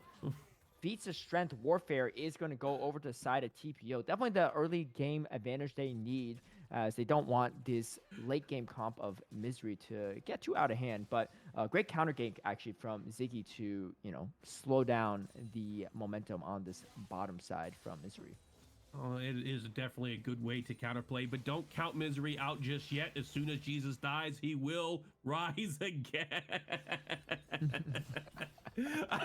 I'm sorry. That was just out there out there in the open, kind of like MZRY on the replay there when TPO was able to follow up and punish them for overextending on that bot lane trade, securing themselves 3 kills, giving them the warfare advantage, the feat of warfare. Now they just need to get the objectives. Now they just need to get a tower. And you know, with this type of composition, it's very, I think, feast or famine on both teams. If you get ahead against your opponent here, it will be easy to snowball this one out. But again, if you're careless, it's very easy to claw your way back in. Both teams have a lot of ways to pick, engage, and facilitate a fight. And we do see Skarner, he's going top, but Ziggy's waiting for him. Yeah, Ziggy's right there. Jesus doesn't even know as well. Yeah, Ziggy comes in, but Katori actually is the one that's going to pick up Narva, and Jesus is caught in a tough spot again. Just did not have vision of that. We get the double kill going over to Katori on that Darius, and this Darius is starting to look kind of scary. 2 kills to his name and 40 CS as well. Great, you know, assist there from Ziggy too. Just zero vision of that bush, and just Jesus just walking right by Ziggy, and Fortune just caught by surprise there. First set of grubs are going to go over to TPO. I like this a lot from TPO, right? You got to take advantage of this early game pressure you can have. And, you know, grabbing these grubs are really nice too, because it could put Katori in a great position to split push, right? Even if you start getting into a position where you might be losing these 5v5 fights in the late game, you always have the win con of Katori constantly split pushing with this Darius. And that's going to be pretty annoying, because you're going to have to send a couple members to probably slow him down by then. Well, yeah, who's 5 to kills say to that 1 they're so going to far. lose the team fights late game? I'm just saying, you know, just building some insurance if they here. can. yeah, for sure. Seraphine's got a way to stop the invade. They can pick people out with the Jarvan Orianna. They can pick somebody off beforehand with the Ashe. They can kite them out with the Ashe. Tons of slows. You know, they've got the tools. They've got the pieces. They've got the power. They got a lot. They got a lot going on. and they need it too. I mean, TPO definitely needs this win to have a chance to make it into the playoffs. And I think they sense the pressure, and they bring their A game into game number 2 here. A little over 3K gold, or 2K gold lead, I should say. 3 grubs, No Drake on either side. Might be looking to contest this soon. Jesus actually coming in here. Solar Flare is going to stun up this Seraphine, and Killer Fox trying to get away, but Carry actually is the one diving in there with the Killer Instinct. Trying to flash out there. Unfortunately, Flash not really utilized to the best here. Shockwave pulls Jesus in. Jesus just having not the best time this game, too. Skarner looking a little bit on the more frail side, 1-3 so far. Trying to do what he can to help out the team, but really great Solar Flare actually landing from Trucks here, too, right? Completely locking down this Seraphine. All this damage is going onto support, but Ziggy all over the place. I like this aggressiveness from Carry, but Carry also just sandwiching himself between the rest of the members of TPO. Great Shockwave as well follow-up, too. I mean, Ziggy, I feel like Ziggy might have almost 100% kill participation in this game so far. No, just missing one. 6 out of 7. Pretty good so far, though, all over the map. As you can see that going to grab the Drake as well, too. So they are closing in on that feats of strength already. Only just under 10-minute mark, too. At this point in time. So things are looking well for TPO. If you're a TPO fan, you're feeling good about this. You're feeling like a Game 3 might be sneaking up soon, but they still got to close out this game, too, to be able to get there. For some of you math nerds out there, the ratio, the kill participation on the Jarvan right now is at 85, closer to 86%. I had to run the numbers on that. I was interested in just how present Jarvan's being. And that's what you want to do with Jarvan. Jarvan is not an efficient clearer. He can't farm very well. And so if he's farming, it's because there's nothing else on the map, or he does need to wait for certain abilities to come back on cooldown, his flash or his scanner or his ult. But primarily, you're prioritizing the ganks and going to the lane first. If there's no good opportunity, you're going to go for your camps. But if an opportunity there can be made, you know, you're going in, and that's what he's done. Like, he's down by 10 CS, but that's not a problem because he's also up in 4 kill participation. The gold right now is in TPO's favor. They're up by about 2,400 gold, give or take. It fluctuates here and there, but Jarvan himself is ahead by 200 and has gotten each of his lanes ahead. Darius is winning by 400, Ashe is winning by 1,000, and Orianna, the person who is favored to lose that matchup, is actually winning by a few hundred themselves. And this is the position you want to be. It only snowballs more from here. The stronger you get, the easier it is to win these fights, the bigger threat you become, and, you know, the more you can do with it. Now, it looks like we have a lot of action coming out here. We see the Jarvan combo, and Ambessa Bear, no, does not get out. She gets dumped. And Katori gonna pick up another kill there too, really trying to build the advantage as much as possible. I mean, we had Efron and Ziki helping out with that kill. I thought it was gonna be a little overkill at that point, but no, it turns out to be just enough as they are looking to secure the feats of strength and 6 scrubs. Let's see if they can be denied here or not. Jesus is here with archery, but it's 2 versus 3. I think maybe not feeling as confident as they did burn a lot of their ultimates on that top lane fight there. We do have the Cataclysm, but looks like TPO is going to play this a little bit safer. I don't hate this too, right? They don't want to give up their lead. They got 1 the grubs, so they're going to get 4 grubs to their name. Not going to secure the feats of strength here. But I feel like if you're a MZRY fan, you're also feeling pretty good about that too. Not giving 6 grubs over to a fed Darius is going to be a good spot to be in either way. But here, Archery actually looking for a kill here. Killer Fox trying to do what he can to survive, and might be able to, no, does go down to the Ahri. However, Gray is quite fed, is going to try to kite down, flashes forward, takes out the Ahri, tries to take out Carry as well, and does a double kill. The shutdown goes over to Trucks, but you're feeling pretty good about that too if you're TPO, because all that gold on Leona is not nearly as scary. But Gray going kind of crazy there in that bot lane. Keep thinking back to something my roommate wanted me to say, but you're looking at this ADC Gray A. He's turning the freaking screens gray. with an R there, definitely said Gray. So we're about 13 minutes into the game. The score is now 10-4 with a 3,000 gold advantage still in favor of TPO. And Ashe is a menace, a position that should have been bad for them. Ended up going in their favor. They were able to just stat check, get the Ahri, and get the, I think it was Kaisa that got down there too, before dropping herself. Now the shutdown mitigates some of the gold that was lost, but the fact that she got a positive kill return means that the bounty is now gone. Yep. but the game state as far as who has more gold has not changed. That's right. Yeah, I mean that bounty going over to Leona. Hey, yeah, that's the best case scenario if you're TPO, and grabbing 2 kills in the process too. You're feeling good about that one. Gray is going to start chunking down Trucks a little bit. Trucks is caught in a slightly tough position. Soulflare is going to slow down the Seraphine, but Seraphine is quite healthy. Carry goes in, but Carry has no health as well. The Impale doesn't quite land, and here comes Gray just completely shredding through this supposedly tanky Skarner. Not going to do it, and getting a triple kill on top of it too. Gray feeling himself in this game, and I think for good reason as well. Hey, I gotta say too, Gray playing a fantastic game, but I feel like Killer Fox doing a great job of supporting Gray here. Not just buying time and space.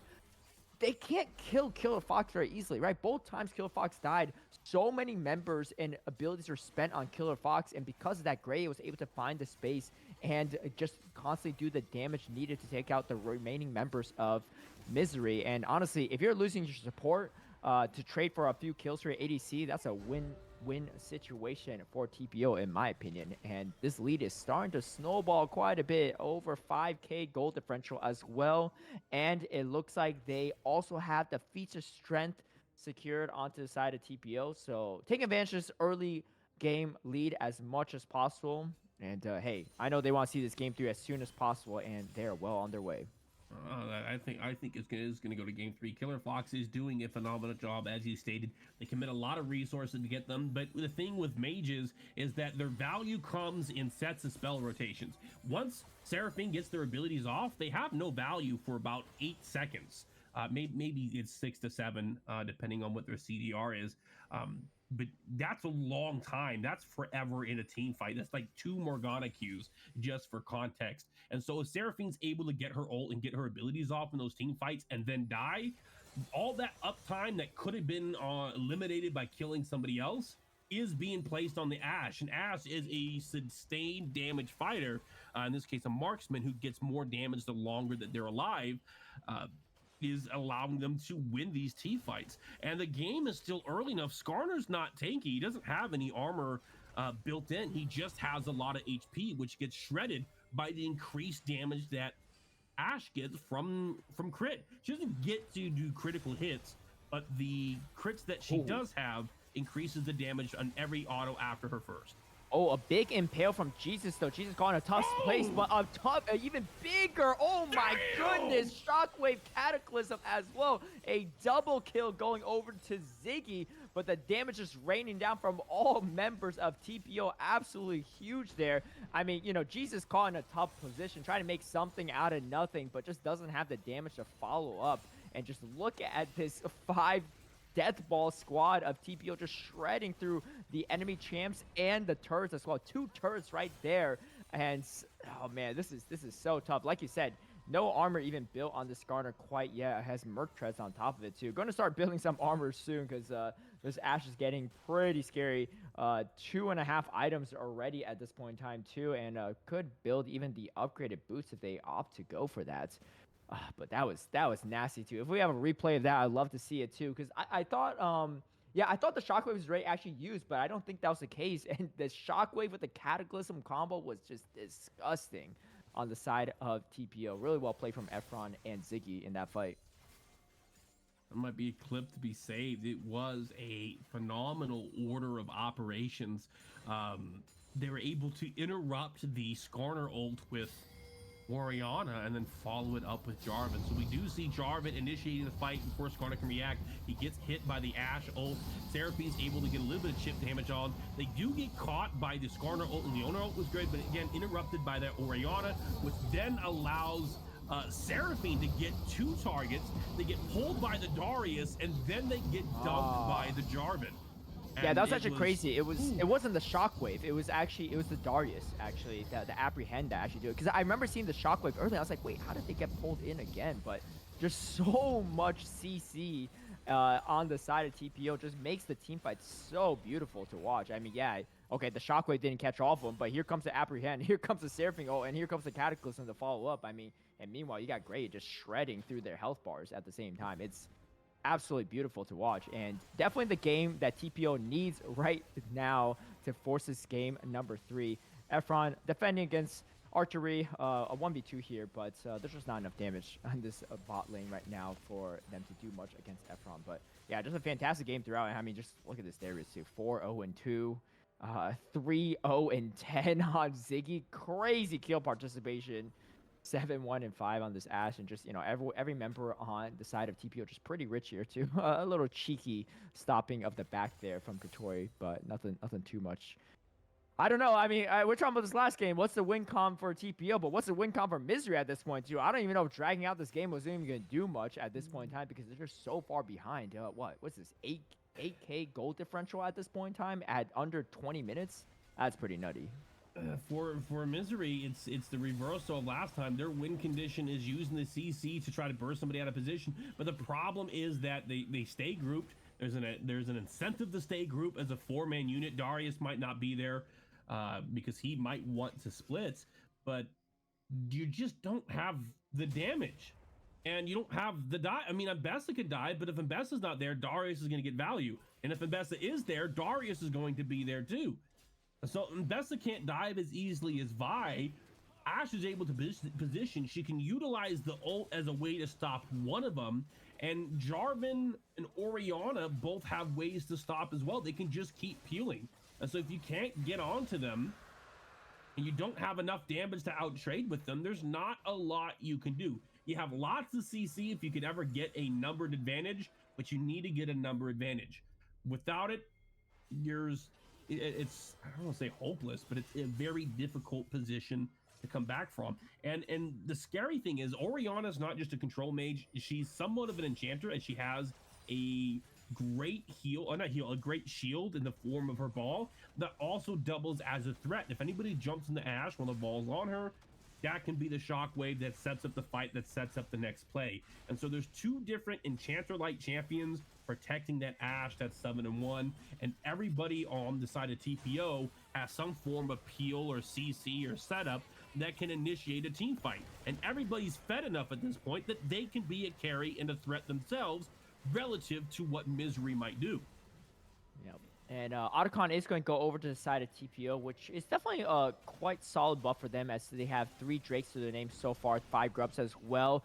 Trux is going to take down this mid turret. Not easy to take down as well, so Efron's just going to leave that be.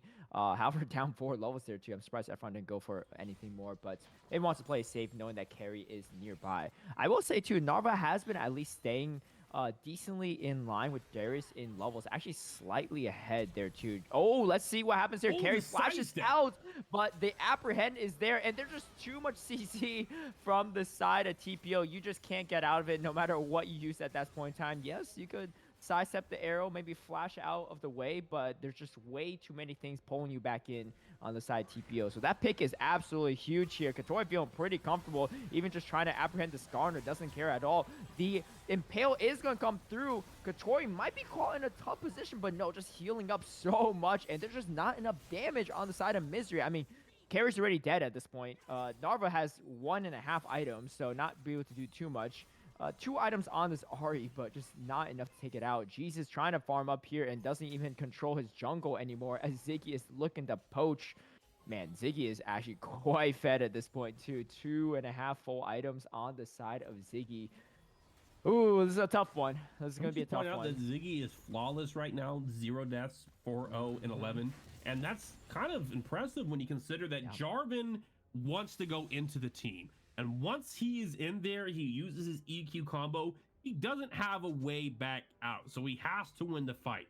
As soon as he's in, he's committed. And despite being in front of the Mbessa, the Skarner, and a prime target for the Ahri charms and the stuns locking him further from by Leona, he has not dropped the kill.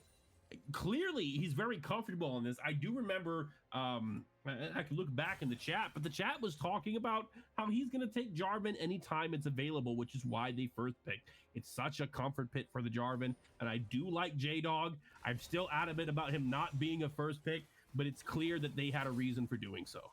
Yep, definitely. I mean, sometimes these comfort picks are much more important, and J4 also a fantastic jungler, especially in the right hands too, and Ziggy showing it. I mean, Ziggy hasn't died yet and starting to build tank items too, so it's going to be even harder to kill this J4. I mean, there's 3 members here, sees Ziggy and still is rethinking their plans there.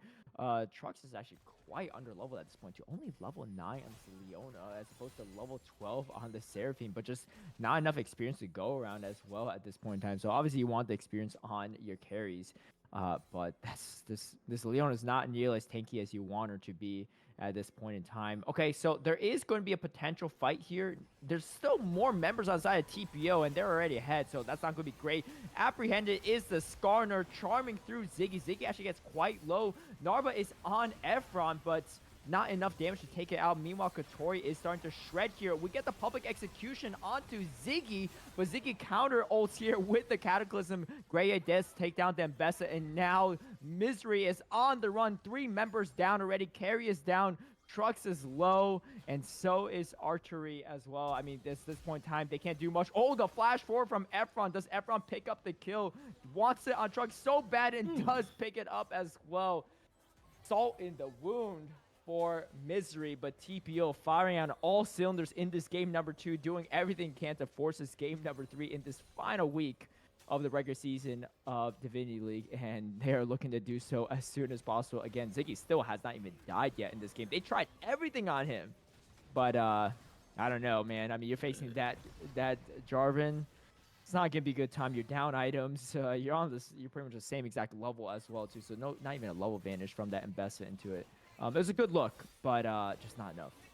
You know, that Darius is flawless too, 5 of 6. I'm telling you, man, he's that Giga Chad. He's a Sigma. He's an Alpha. He's whatever you want to call him. I don't know all these terms, but he's got that skibbity riz, and he is just flushing these players down the drain. That was a pain for me to say, but I had to get that out there. Hey, you know, you're hitting. It hurts you more than it hurts hitting me, every generation with the that's references. The you know, That's good. Just in, the production team is reporting that they're feeling pain as if they were 4 against 22 and 9,000 gold down, which is a very difficult position to come in. But I can sit here and recite brain rot all day and talk about how that Ashe is sticking out that gat, and I'll stop while I'm ahead. Hey. But speaking about getting ahead, TPO is, as we stated time and time again, looking for that vengeance. They went from hopeless to hero, trying to get to that game 3, and it looks like, to me at least, they will succeed. Yeah, and that's Ocean Soul for them as well. I mean, if you thought this J4 and this Darius is hard to kill before, like, it's not getting any easier for them. And, you know, I mean, it's a sad time when it's 26 minutes in and Skarner only has 80 stacks on that Heartsteel, but that's just kind of the state of the game here. Skarner just trying what they can to even grab a buff, but this is not their buff anymore. Ziggy's coming in here, and we get the Shockwave as well. Narva caught in a tough position, running for his life on Mbessa. Not something you usually see, but that's going to be the state of things. Arrow just misses Jesus, though, so Jesus just gets out of there. But I think this means that it's going to be a quick Baron for the side of TPO. I think we see one of the members actually TPing back to defend this bottom lane, which I think is a good call. They don't need all members here. I think Jesus got to be crazy to even try to contest this, because I don't even know how he gets in here without instantly dying. The shred power on Grey is absolutely nutty at this point in time, too. 3.5 items, armored pen as well.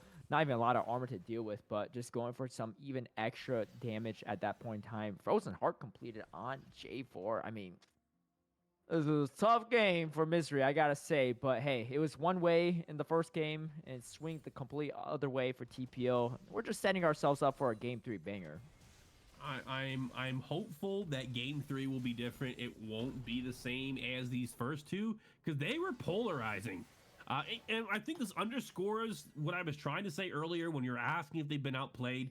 One bad game doesn't make you a bad player. And clearly TPO, from being in a very helpless position, a difficult game to come back, maybe not feeling so good about themselves after that first one, come out swinging as a menace. We're now 27 minutes in the game. Score is 23-4. And that isn't a big improvement from the last time we had mentioned or recounted the score, but Baron has been taken, and this is going to be the moment that they're going to close out. Right now, I think they're waiting for their players on bot lane to regroup. They're trying to coordinate with the pressure that Darius is going to split. It's going to be a 4-1 split, and if a team fight breaks out, TPO's just going to win it. If they win with this Baron, they win the game. They're not even worried about the Embessa that's top. I'm not sure if they're aware of her, but it's inconsequential to them. They just need to have another wave and force them to split up, find the opportunity to get in, go in and take it, bring it home. Yep, definitely.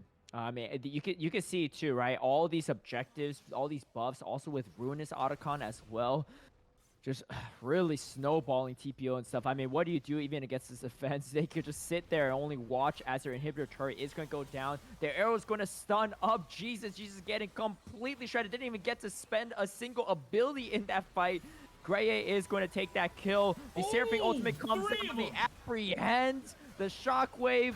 I don't even know if Cataclysm was used at some point. Probably was at this point too. Carry just flashing away, trying not to give Ace over, but there's just nothing you can do at this point in time. Archery trying to go for a final stand, not going to be able to do it, and TPO going to secure a very quick and dominant game number 2. They force that game number 3 here in our final week of the Divinity League. That is,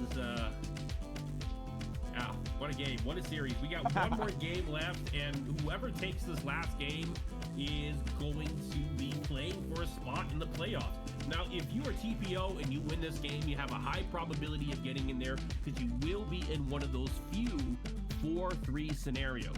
And if you can win that game, it's going to come down to the differentials. Who did you beat? Who did you lose to? By what margins? But in the case of MZRY, like, if they win, the only way that they get into those playoffs is for a certain number of other teams to win in a very specific order that makes those ties. You will eliminate, I believe you will eliminate this team. You'll eliminate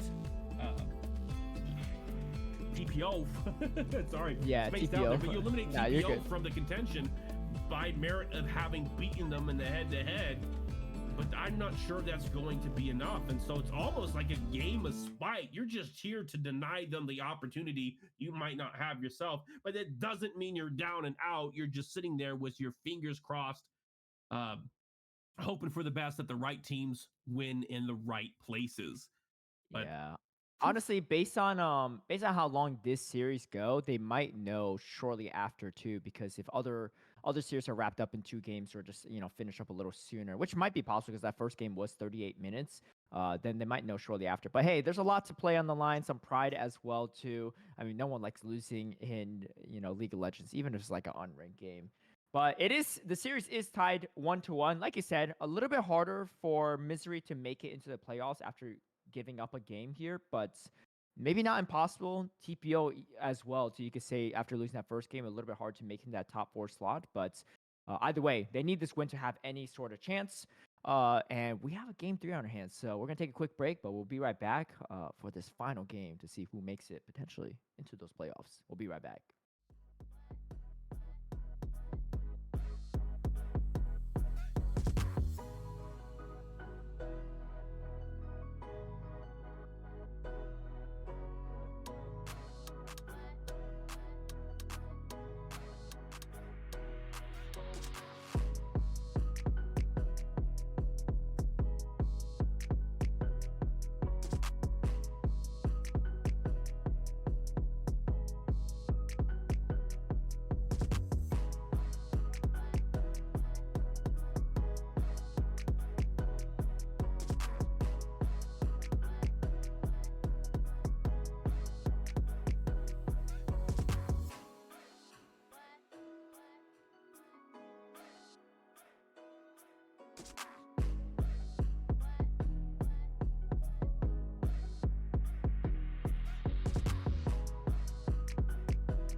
Welcome back, everyone, to Titan Esports. We're the Divinity League here, and we have a game 3 upon us. TPO versus MZRY. MZRY takes a strong 1-0 start against TPO. TPO takes an even stronger response in game number 2, and we're heading to game number 3. This is the last week of the regular season. I'm joined by Professor Mouse. We're going to break down what these teams need to do and who might be earning their spot in the playoffs, because only top 4 of each group will make it. We get down to the end of the day. Every game and every single series has mattered. Looking up the match results that are in, Monkey Tropics were able to win, so they've secured themselves the second place spot, going 5-2 in the regular season, meaning that only 2 spots are up for contention. But the important part of this means is that one other team just got knocked back to a permanent 3-4 record. However, Conduit Esports Flux was able to win their match, so they're currently sitting in 3rd place as the first team to have a 4-3 record. The remaining games, both for this series that we're in with TPO and MZRY, and the remaining match happening between MZRY and Summit Esports, can really dictate what the end of the season, the playoffs, are going to look like. If MZRY wins, Summit Esports will also be tied at 3-4, meaning that 4th place spot is likely to be a head-to-head matchup for teams that are 3-4, unless, of course, TPO is able to win this 3rd game. If TPO wins this 3rd game, they are either guaranteed to be in the playoffs, or they'll be entering into a 3-way tie in the event that Summit is able to win. However, if MZRY wins, there's going to be a tie for that 4th place spot, going 3-4, only on the condition that Summit loses their match. Yeah, and if you didn't follow all that, just know that, man, this last week at Divinity League is a banger, and so is this game number 3 as we head down over to the draft very soon. But before we get to the draft, we got some Kiss, Marry, Kill to cover, and I think and you, Professor Malice, we're on the same page yet again here. I guess Ashen Knight Shen, last week. Dude, this is myself for Shen, right? Gotta be a great husband. Gotta be a great spouse here. I mean, his ultimate is coming over to shield you, assist you whenever you need. Zed, I don't know, a little shady. I don't know if I can trust the guy. I'm going for the kill here. I don't know about Sherrigan War Eagle, but I feel like we're on the same page here. And Kane seems like it could be a fun time, but changing a little 2 forms for my type. Sherrigan says Kane seems like the jealous type. I can see that too. Oh, Shen, sorry, Shen. Maybe I don't know. Maybe. Hey, a little jealousy ain't so bad, right? That means we got some loyalty from Shen too. That's my take on it, at least. But seems like a lot of people are trying to kiss Kane, which makes me only feel better about not marrying Kane myself. Let us know what you think down below. But some pretty solid skins here too. I don't know about your rationale here, Professor Malice, but that was mine. My rationale is easy. Shen is a protector, definitely, husband material. That's what you want in a man, somebody that's going to protect you and provide for you. Zed is evil. I'm doing the world a service by removing him. And Kane is emotionally unstable. He needs to figure out if he's going to be Kane or if he's going to be Ross. People like that, I think, can be fun in the short term. Might be very pleasant and exciting ride. But I don't try to fix broken people. Unless your name is Jinx, I don't try to fix broken people. It's not made for long-term relationships. I got to prioritize myself, and I just think that, Shen, that Ashen Knight is just code word for White Knight. He's going to be that White Knight in shining armor that's going to make everything great and everything grand. Hey, preach, man. I second all that too. I don't know about the Jinx thing, but hey, I mean, I'm a Jinx main myself, so you maybe we'll see Jinx on. Thing. Don't lie. Don't lie. We're on the same. We have the same wavelength, the same brain cell here. If I'm thinking it, you're thinking it too. And you see that Jinx, you got to lock in and know what you're supposed to do. Speaking of Jinx, she is banned yet again.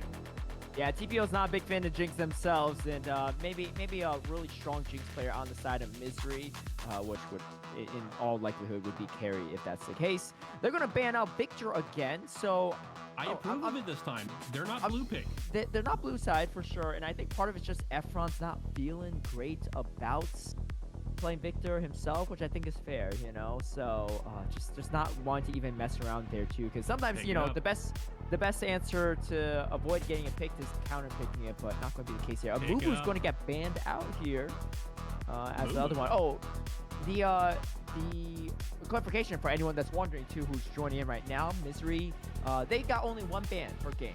They've been playing like this all series though, and it didn't stop them from taking a win in game number 1. It might not stop them from taking a game win in game number 3. But for anyone confused on why MZRY's passing up on the bans, you know, they're choosing to play low hard mode, but nothing too wrong here.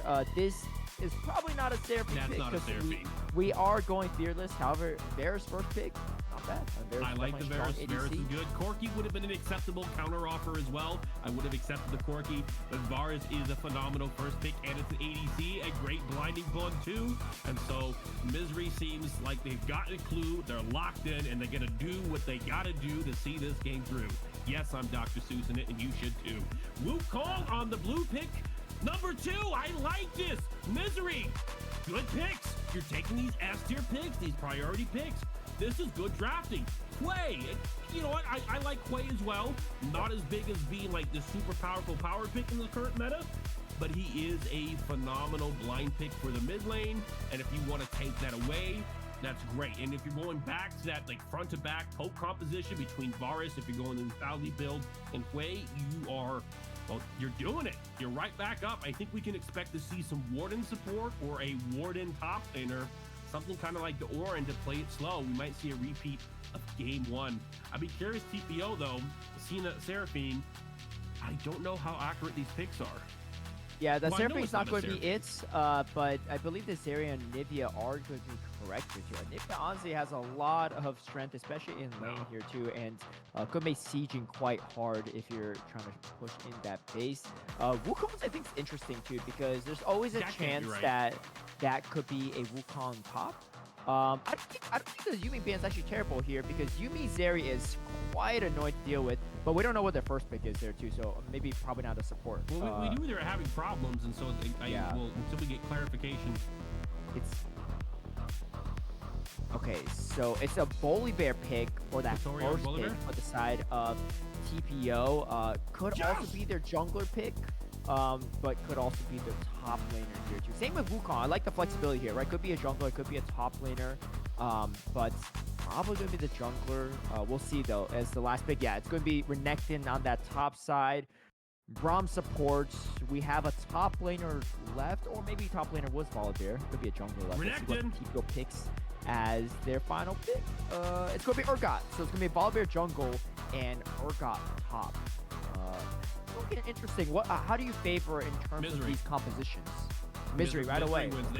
It's that game 1 strategy all over. They're playing that poke composition. They don't have as much disengage as far as mobility, but they do have good disengage as far as Braum. They do have good team fight potential. They have some strong picks with the Renekton. Renekton's kind of like a weaker Darius right now. He's still a really strong lane bully. Wins most of his matchups, although he has some losing matchups. Urgot might be one of them. I'm assuming so. I'm not as familiar, but it's not unplayable for Renekton, if I recall correctly. And Volibear is, you know, some great dive options for TPO. I just, you know, unless Urgot is specifically a Renekton counter, I'm not the biggest fan of it because it doesn't offer a foil to what MZRY wants to do. And I'm also not the biggest fan of the Anivia, as it's going to get zoned out. That said, with there being 3 melee champions on the side of MZRY, there could be some significant walls that disrupt them due to Anivia being a mid-range mage. But I'm very confident that MZRY has the draft advantage here.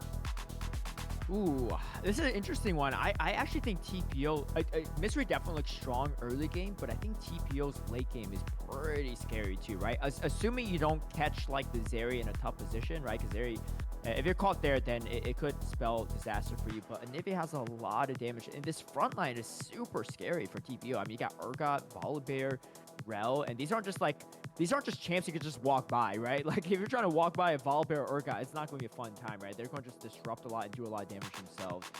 But you know, early game is quite strong on MZRY's side. I think as long as TPO plays this well, maybe plays a slow game like MZRY did in game number 1, they might have this late game. We'll see though. We'll see. I mean, Varus late game is pretty strong too, and you know, Braum can disrupt quite a bit for the team, but feel like Renekton and Wukong fall off a little bit in that late game compared to the No. opposing top side. Oh, I don't know. Maybe No, not. no. Maybe I could be Renekton wrong. maybe a little bit. Yeah. Wukong, absolutely not. He's a late game menace, and he's one of the best picks in collegiate and pro play right now. Just want to give a quick shout out here because it makes me so happy. A commenter, your name is amazing. Socks and thighs, that's what keeps me alive. It's a delightful surprise, and if I had a name like that, I would wear that name with pride. You are a Hui hater, and I can respect the hate, but I have to say that is said too late, and Nivea is not going to win that matchup. It's going to go to Hui. I'm saying that is the way that lane is going to play.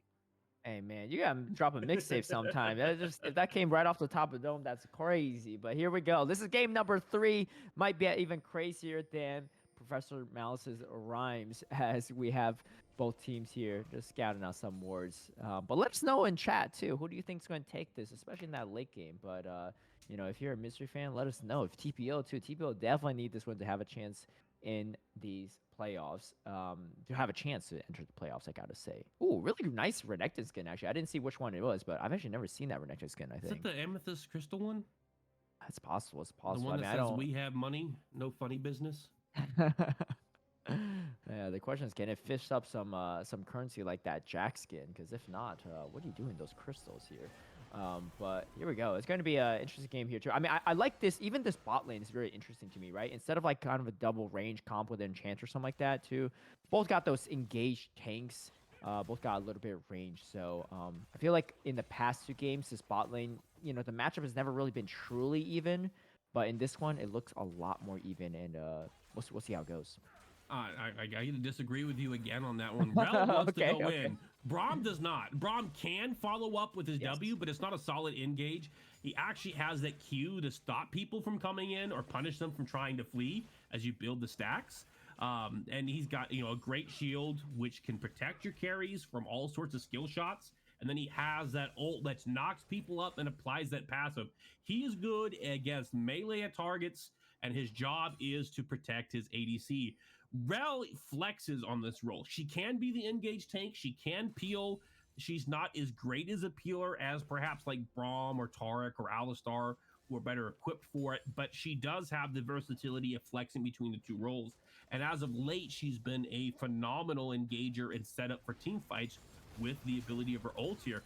This is perplexing. We do see Anivia getting some decent trades out with the Hui, and Hui being low at HP, and that's, you know, that's kind of to his detriment, because if they go blow for blow and Anivia goes down, they still have that passive. Now she'll have to be cautious for the next, I think it's 4 minutes, if it does go down. But if she can take trades like this early on, it could be very favorable for her, because she will get to trade that passive in exchange for gold. I By definitely proxy of killing. Efron also hugging the tower a bit too when low. I think I like that really well, because archery just doesn't have the damage and can't really just try to take out that passive egg even if caught in that position. So great call out there too in that mid lane matchup. Meanwhile, this top lane matchup is actually kind of favoring Kotori a little bit ahead on levels, but CS is definitely on the side of Narva on this Renekton. We'll see how that continues to play out as both teams look overall fairly even across the board. Nothing too crazy, which I think that does speak to this draft, right? I think overall, out of these 2 back-to-back games, this 3rd game definitely seems like about the most even on at least on a draft level compared to the last 2. I really think that the last game's draft was actually pretty close and could have gone either way. It's just who got ahead first. And it ended up being TPO. Both teams were very snowbally, and it just came down to stat checks. And that's kind of the way both top lane and melee matchups work. Their zone of influence is so small, you have to be on top of each other. And once somebody is dominant and you're forced to play right next to them, there's not a lot you can do. And we saw MZRY having a very melee heavy team, having to walk into Darius and Jarvan, and having to step into the range of the long range Seraphine and the Ashe, and without a way to contend that through stat checks, it was hard. And they fell off, and they fell off hard. They weren't able to do anything. This game, You know, I think MZRY does have a clear win condition and a clear advantage. They have a way to stop TPO from getting to their win con, although Volibear's unstoppable ult might present a challenge for some of those disengaged tools. But we can see here that they were able to not only defend against the gank from Volibear, but they were also able to win the preceding trade because TPO can't walk up on them without losing. And as they try to flee as well, Varus is going to outtrade him. That's right. I mean, great exchange for this bottom lane too. Truck's a little bit called out here at this point in time. Carry is way too behind because there's a whole minion wave in front. But Truck's trying to get to safety as much as possible. Double exhaust coming through. Exhausting the Rel. Maybe not the best target, but at least keeps Trucks into safety. First blood goes over to Jesus. Let's see if we can get a double kill here. Does get the double. Takes out Ziggy as well. And you got Gray just trying to run for safety, but great rotation from Jesus. I mean, that fight took a while to execute, right? After the first failed gank attempt, Ziggy just stood and hovered a little bit too long while Gray was getting kind of chunked here, too. I thought Trux was in a really tough position at first because kind of a little bit away from Carry there, but able to jump over to Carry, and we see the exhaust coming through on Carry to negate some of that damage, but Jesus, full health, level 5 as well already too, just providing a lot of value for the team. The double flash coming through, but the flash much more valuable for Jesus as he is going to secure that kill. 2 kills over to the side of MZRY, and they're going to try to secure this Drake, but Ziggy comes back over and say, hey, you know what? This is my Drake. I'm going to get something out of this. However, Trucks and Carry are coming through. Oh, almost gets sniped from Carry, but it does get smited in time from Ziggy. They are going to pick up this first objective, but 2 kills already on the board from MZRY, 1 kill away from that Warfare feats of strength. Misplayed there from Jesus. You know, this early in the game, your windows of opportunity are really small, and so if you're unhealthy right after that team bot side team fight, or you don't have your team that's able to back you up to take it past, you're better off going back to your clear and getting to your win condition. As Wukong, your win condition to really come online is going to be to hit level 6, and Dragon doesn't help you get to level 6 any faster. Great play, by the way, able to make way over the wall with his flash and get away from the Ziggs, and well, that's not Ziggs, Ziggy. Ziggs is the champion, Ziggy's the player, but able to get away, make that distance, and get out with his life, preserving his lead, who is just currently up by 15 CS. And because you know where somebody is, you know where they're not. We saw the Volibear trying to fight the way. Wukong was able to take those grubs uncontested. And grubs is better than Dragon, not just because it's a better objective and helps you early on in the game, but each of those grubs, especially the first one, give a notable amount of EXP. And I think that the EXP value of the grubs is equivalent to like 2 camps, which is much more than a Dragon, and you can walk away a lot sooner. You don't have to be as committed, meaning that Wukong is going to be able to get to his power spike a lot faster by going after that rather than the Dragon. Definitely, and it's going to put a lot of pressure onto TPO as well to contest that second set of grubs, because you really don't want to give up 6 grubs, whereas MZRY can, you know, more comfortably give up that second grubs, having already secured 3 right there.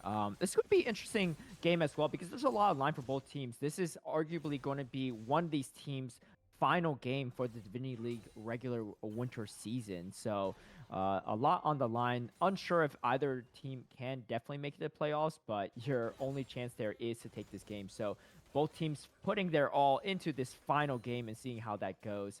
Meanwhile, this bot side is going to favor more so of MZRY so far. 2 assists already going to this Varus, and they have a slight level advantage as that Rel hasn't hit level 6 just quite yet. And going to look to try to crash this wave into the turret, get some plates as they can. Slight gold advantage is on the side of MZRY, but nothing too crazy yet. As we see Artery actually and the Wukong heading over to potentially gank here on the bot side, but I think changes their mind here. Meanwhile, we see a gank up here on that top side too. The Sky Splitter going to maybe land, but not going to do too much here as the rest of the members of TPO are going to rotate back over. Right now, 9 minutes in the game. Score is still 2-0, so we're seeing kind of like I said earlier, a repeat of game 1. It is going to be played a lot slower. There's not a lot of kills coming over, and there's not a lot of kill pressure. Hui is only going to be able to poke out the Anivia, but is not going to have many opportunities to kill her, especially when she has a free bailout. And then in bot lane, Braum is going to have a hard time setting up a kill on the Rel unless Rel commits to a fight and they have to end up winning that fight. So both teams are kind of at a standoff as Braum is not looking to fight. He's looking to stop Rel from getting the fights that she wants. And then top lane, I thought that maybe Urgot could be the Renekton counter, but Renekton's really strong. He just plays around the rebound, and once he gets his ult, he has a lot of all-in pressure that can contend with Urgot. So Urgot, I think at a few points, he doesn't have it right now, was able to get a little bit of a CS lead, but I guess due to last hitting or wave management, Renekton, through safe play, has managed to build a lead himself, and we can see that he's taking these trades around his spell rotation. He dashes in, he gets the stun, he hits the Q, heals up a little bit to make up for any auto attack that he takes, and then he bails right back out, leading to a positive trade in his favor when talking about health resources. If he rinses and repeats and takes it very slow, he can prevent himself from losing that lane. And here we go. We have the Rel ultimate coming through, but not going to do too much. Glacial Fisher actually going to connect on Rel instead, and they're turning it back around. It's going to be a kill going over to Carry, and that's going to be the feats of warfare for the side of MZRY as they're closing in on that feature strength. Meanwhile, off screen too, actually we get, maybe it was a solo kill, or I think a gank came through, but Efron does take the kill onto Archery on that Hui. I mean, getting kills onto this Anivia is going to be pretty important because that's going to be a lot of their AP damage in that late game, and just a fed Anivia just makes a lot of these team fights really annoying, especially with Leandries if they go for that build in that late game. But this bottom side fight is definitely favoring this bot lane. Carry and Trucks doing what they can to just stay ahead in this lane. No kills to the side of Grey and 2 deaths already on Killer Fox. So not the hottest start for TPO on their bottom side, but at least they have a little bit not even a huge advantage in this mid lane, actually. I mean, I would say overall this early game is still going over to the side of MZRY as we get the other 3 grubs going over to the side of TPO right now. It's definitely not as dramatic as the first game was. It will be, in my opinion, a slow buildup of resource and advantages like game 1, but TPO does still have great scaling in this game. Anivia late game objectively is really strong. Maybe not into some of the picks that MZRY has, but it is on its own a strong champion later into the game. And MZRY as well has comparable scaling to Varus. It's not like Ezreal getting outscaled by the Caitlyn in the fights that matter. And here we go. Okay, looks like Killer Fox almost surviving there, but does go down yet again. The reinforcements are here. Ziggy's trying to do what they can. Gray is quite low, but the reinforcements are here. All 4 members are here. We get the shutdown going to Gray. That's a big kill. Now the fight, the run is on. We get the Crystallites to stop Trucks in the pathway here. Archery does go down to Ziggy as well. This is the fight TPO needs as they're going to stun up Trucks. Trucks finally goes down. Carry is still alive though, but I don't know if Carry could won before at this point in time. Renekton going to try to get some value on this top side. TPO not feeling confident enough to go for a dive here as Carry is still pretty healthy. This turret is going to protect Carry quite a bit, and they kind of need to respond to Renekton at some point in time because Renekton getting a lot of value on this top side. But quite a good turnaround from TPO in this fight. As we see, it's starting off with Killer Fox getting caught out here, and you can see Trucks feeling pretty confident walking up here, having a level advantage as well, 2 level advantage actually on Carry as well in this matchup here. But this tower is still doing damage. You can't really just die very easily in this early game. Jesus is here to assist. Quay throws the Spiraling Despair as well. Killer Fox does go down, but this is kind of where things go from good to not so good for the side of MZRY. Jesus flashes out, but just is met with Efron and Gray. Picking up that very needed shutdown is going to help Gray get back into this game as Carry is a little bit ahead. Flash from Carry is nice, at least that's down for a little bit, and the follow-up damage is quite nice from TPO as you go back over to the top side. That we have a technical misplay. It looked like Braum and Varus walked up and took tower aggro prior to Wukong being ready for the dive. There's a bit of a delay there. And one of the things about the towers this season is that they have 8 seconds before they cool up. And so that auto attack mattered a lot. It means that the next shot was going to be stronger. And it was. And this made it difficult for Wukong to flee through the front, although I think he still could have made it. Instead fled through the back, trying to get off on the side, and gets caught out, gets collapsed upon. And as soon as one goes down, another one goes down. Volibear set it up, and a lot of gold swung back over to TPO. Now, that helped them, but they're not out of the woods yet. The score is 4-5. Their morale is probably going up. They feel like we can do this. But, 15 minutes into the game, MZRY still has 1,000 gold advantage. And for a team that I think is the favored team to win based on the draft, they need more of a gold lead if they're going to upset this game. Well, that's definitely going to help with another death on Killer Fox. I guess the saving grace there is Killer Fox is not worth as much gold at this point, so maybe not the Ender World, but this bot lane is looking very strong for the side of MZRY. If this Varus just stays away from getting picked off, it could get pretty tough for the rest of the team to deal with. Efron actually called out here too. I know you got the passive, but even surrounded by 3 members, this is not going to be the ideal time. Egg is going to be popped, and the egg is going to be destroyed as well. Scrambled by Carry, as that's going to be 3 kills, 3 assists to this Varus. Very, very strong right now, too. Might even be completing a second item quite soon here, as Feats of Strength is going to go over to the side of MZRY in this final game. They are up by about 3k gold, but it's definitely not over. This is not as one-sided as the first 2 games in this series. There is definitely some potential for some comebacks for TPO as this game draws out. Interesting, a little bit of a back and forth in some of this, but MZRY is now up by 2 towers, leading to a almost 3,000 gold advantage, a little bit less than that. This is like 2.6. With the tower going down maybe soon for top, passing it back over to TPO. We do see Katori being a level up, which is advantageous in the matchup. Renekton has played it very well so far, but he might be starting to get a little bit sloppy, which could give Katori a way to be a powerful disruptor in this game. We see the teams posturing about the Drake. I think Drake is about to spawn. Trucks maybe looking to facilitate or threaten off with his Q, but nothing comes of it. And the teams are back to this dance, this tango, as I like to call it. It takes 2 teams to tango, and they're just trying to get the right moment, the right time, the right opportunity, find what I was calling those random moments when it comes to statistics, and make a play happen. Through this dance, they've managed to secure the space. We see MZRY going on to the Drake, trying to get the second Drake in this game, and it looks like TPO is going to be doing an objective trade.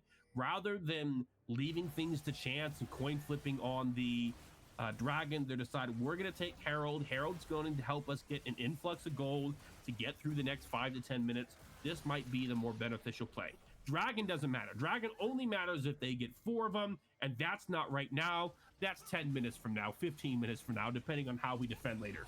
Oh, we get the flash forward as well, and it's going to catch a few members here. Archery is quite low at this point in time. Jesus running for his life a bit, as Urgot's going to be in the faces here. Trucks is getting caught out a bit too. Gets chunked down. The MZRY ultimate is doing so much damage.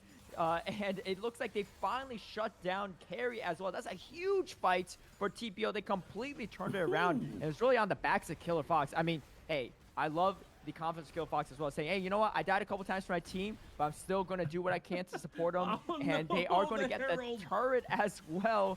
And Jesus trying to do what he can. Another crash from the Herald as well. I think they're going to get the second turret, no problem. This is definitely the fight TPO needs. And look at the gold differential. They're up now by 300 gold. Big swing, good play from Killer Fox with the flash, setting them up. One of the drawbacks that MZRY, I stated earlier, has with this type of front to back, or this type of poke composition that they didn't have in game 1, is a lack of mobility. So if Rel can get on them and pops the ult, it's a near death sentence. They're not going to be able to get out in time before Anivia is able to wall them in or stun them, which sets up the chain of events where Urgot's able to use his ult and get a fear and run them down and just start to out damage them. That last fight, it was smart to use the Herald there right after you killed them. The only complaint I have is that you hopped in and you ran it into a tower that was 1 auto attack away. You lost half of your health. If you kept it, you could have continued to siege and maybe taken a 3rd tower, or at the very least have gotten another crash and have brought some of their attention away, giving you another second or 2 to take tempo on the map. That's right. But hey, you know what? TPO will probably take that one, especially how this game started. And that's the thing too. This even though carry on this Varus is pretty fed, I mean, if you're caught out like that, you don't have a lot of dashes. Definitely not like ZERY to get yourself away from the situations. And I think that was a great engage from Rel right there. I don't know if we'll be able to get a replay on that too, but it was a fantastic flash Magnus Storm to really catch MZRY off guard, and just the collapse from TPO. Really beautiful stuff. Playing front to back, and Gray just completely untouched. That's definitely what you want to see if you are that team. And, you know, you can see MZRY just running for their lives there, too. It's going to be a Ruinous Otacon, though, spawning on this bottom side.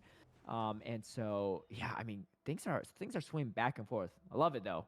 We said it, you know, Game 3 is going to be a banger. Could be the last game for either teams or maybe both the teams, but they want to end on a good note here in the Divinity League in this regular season. And let's see if they're able to do it or not. It's going to be a 5-level difference here. Katori versus this Braum. Probably Braum just going for a little poke, but can't really follow up there, as they are starting to rotate around this bomb site. You don't want to give up this Ruinous Otacon for free. And, ooh, was that a flash from Jesus? That was Jesus. a flash. He had to. Okay. He already used his Trickster. He wanted to steal the blue, but instead of walking back, he walked forward, and that led to him being cut off. And so if he did not flash out of there, he was going to die. Little surprised they didn't use the bomb plant to continue to chase after him, as it does have enough distance when it's evolved like that. However, I guess from their perspective, that'd be jumping into the unknown, and that could either be a great opportunity or a huge blunder. And if you are struggling to get ahead, you might not want to take the risk. Speaking of, you know, playing this game well, I do want to give a shout out to Efron. I mentioned that Hui was going to win the matchup, and I still adamantly say that Hui was winning in lane, but Efron played the game very patiently, and he has dominated these team fights, despite being in what I believe is a losing matchup, and not getting the trades that they wanted against Hui. They were able to preserve their life, get in positions of power, and follow up on what their teammates set up for them with the Rel and with the Volibear, allowing them to have a 7 out of 8 kill participation, just second to the Volibear, who has initiated or helped initiate every fight in that game on their team. Volibear having a 100% kill participation.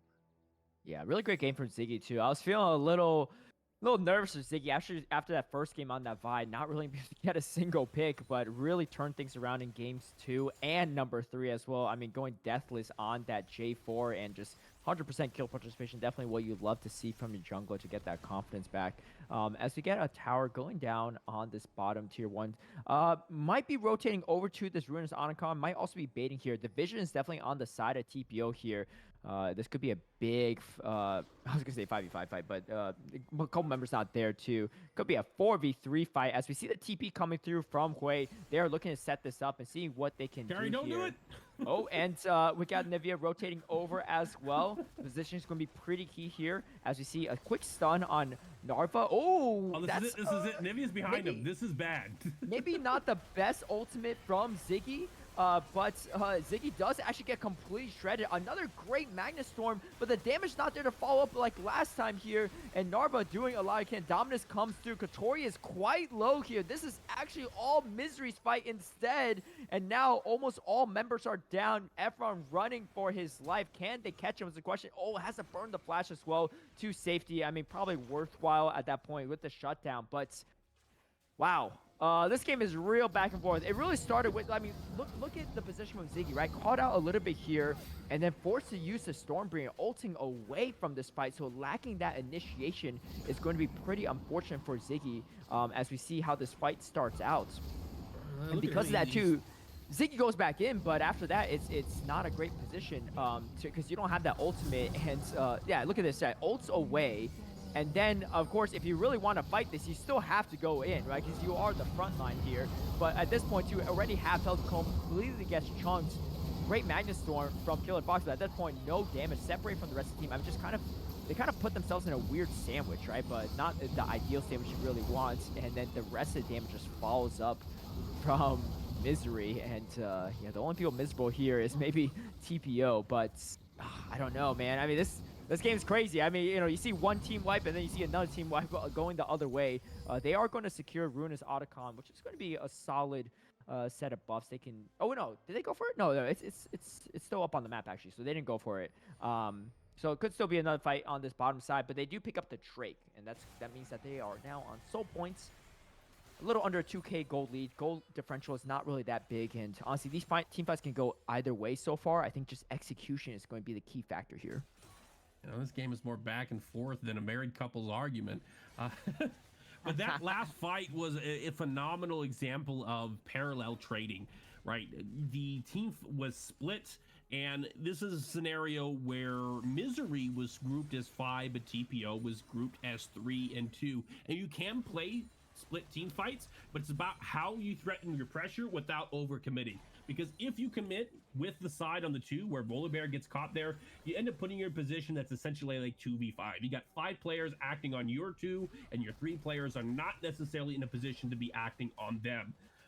If I could highlight it, if I had highlighted the time, it'd be a great way to break down. And I encourages their coaches to go over this with them later when talking about team fights, and then team fights within team fights, using the concept of ZOI and parallel trading. But in this instance, with Volibear going down and then soon the Rel, the rest of the team was able to just turn right back on TPO. They had good positioning from Anivia cutting off their angle of escape, landing the stun on Hui. Hui couldn't walk into them without walking into the range of Anivia continuing to lose, but he also couldn't run away from the threat of being caught by the Volibear and Rel. They just needed to sit in that corner, and control that space and threaten them and make them hesitate long enough for their ranged players to get in a position where it becomes essentially a 5v5 due to, again, their zone of influence. Anyways, 26 minutes into the game, the score is 10-8, and we do see MZRY currently leading it by 2,000 gold lead. They're up by 2 dragons. 1 more dragon will give them the soul, which will be a significant boon for their ability to close out this game, or at least substantiate it, as the, what is it called? The Chemdrake gives them damage reduction, meaning it's going to be even harder to kill them, which is what they need. They need to survive the initial onslaught for the moments that they do get caught. But it also increases their damage, I think, by 8 to 10%, when they are below 50%. So when that damage reduction comes into play, they're also going to be able to out-trade TPO, or have an easier time doing so. Yeah, it's, even though the fights seem a little bit more even, but the objectives are definitely on the side of MZRY. They also have those nice upgraded boots as well. As you can see, a couple of their members already has 3 completed items and the souped up boots for carry. That is not a good sign if you're TPO. And I like this play from TPO. Just shred this Ruinous Autocon as much as they can. You don't want to give it over to the enemy team for sure, but also getting this objective will at least help even things out just a little bit. Excuse me. I don't think there's enough time for MZRY to react to this. They have slight vision on it, but unfortunately not enough, as it is going to go over to the side of TPO. And honestly, this only helps make the game a little bit more even, as we see a fight break out on the top side here, and it looks like Katori is going to go down trying to defend that turret. Another turret is going to go down in this middle side, tier 2. We see the Magnus Storm as well. No follow-up damage at this point in time. And you can see Carry actually trying to kite away on a really difficult position. But here comes the rest of MZRY. Spiraling Despair is going to put Gray quite low, as well as Efron. And Ziggy is unfortunately going to go down. Jesus taking the kill, and they might even go for this turret. No, it doesn't look like that's the case. I think they're going to go for Baron instead. You can see maybe some of them ping for it right now. I think it's a good, great call. I mean, the front line is pretty much down for the most part. Magnus Storm is also not even up for this Rel, so it's going to be hard to contest this Baron. I like this too. Just get the objective you need to secure an easier push to end this game. I mean, man, Carry is looking pretty scary on this Varus at this point in time. Getting that Baron will allow MZRY to cause an upset. I do see there's been a update in the Divinity League match results, and it is, again, not the game that we are looking for. So we are still looking for to see the results of Fooleries and Summits, to see if MZRY winning this game will put them into the running for that 4th place spot. TPO is clawing, having to find a way in this game. They have to claw their way back, fight their way back, find a way to take this, because if they don't, they are out of the running. We do see Killer Fox about to get a pick on Jesus, but Trux is coming in from the top side, about to pick out Katori. Katori is forced to flash. Wukong utilizes his own.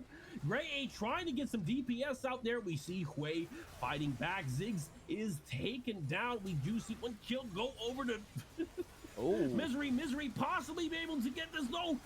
Oh, Spiraling goes down too. despair. Katori about to go down.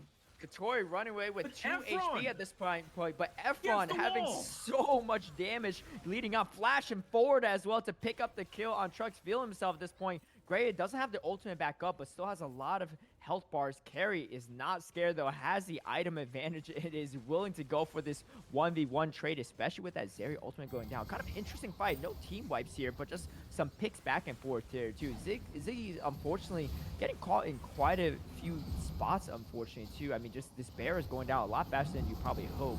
Katori somehow even makes it out of here. Gray does go for the lightning crash, trying to chunk away, but Narva is unfortunately just a little bit too tanky. However, Efron on this Anivia is doing a surprising amount of damage, right? This looks okay for MZRY so far, but Efron dishing out a lot of damage throughout and still pretty healthy. The flash forward from Narva as well, very aggressive.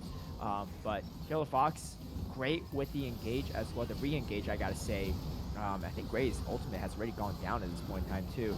Killer Fox is going to die for his sacrifices, but Efron, you just can't really push into this, and fantastic crystallize as well to lock in these members, which results in the death of Trucks. So again, just these fights are back and forth. I think overall, MZRY is definitely ahead, but it is not easy to siege into Efron on this Anivia. It wasn't easy to see that fight in general. We needed the replay and the slow, but you heard me. I was studying back and forth, trying to figure out what to even say as people are being laid to waste. And I didn't want to waste my time or waste my breath trying to cover it. Thank God we had, or maybe thank Jesus, we had the replay so that we are able to see what actually happened.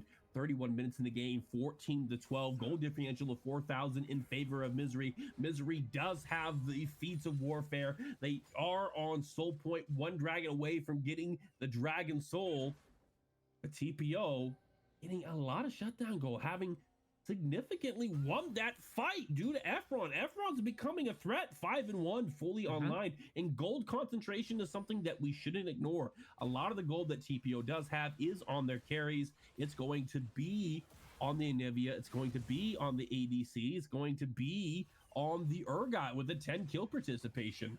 Yeah, this game is far from over, and I gotta say too, even though Efron's done a lot of damage, has a lot of gold to his name as well, I think Killer Fox has played a pretty solid game. You know, yes, has died 6 times, but outside those early deaths, I feel like Killer Fox has made some value happen out of every death, you know, peeling for the team, initiating, maybe dying, but able to pick up some counter kills on the other side and feeding those kills over to the carries. So, I mean, without Killer Fox, I feel like a lot of these team fights might have been collapsing because Ziggy and Katori, yes, they are frontline, but sometimes they just get caught and gets instantly shredded, whereas Killer Fox is still able to do some CC and some disruption there to, you know, slow down the rampage of MZRY and sometimes even turn the fights around. So definitely keep your eye on Killer Fox throughout these fights because those initiations can be crucial to swing this game a little bit back over to their side. However, they are down about 4K gold at this point too, and we have Dragon Soul coming up for the side of MZRY in about just under 2.5 minutes. That's going to be a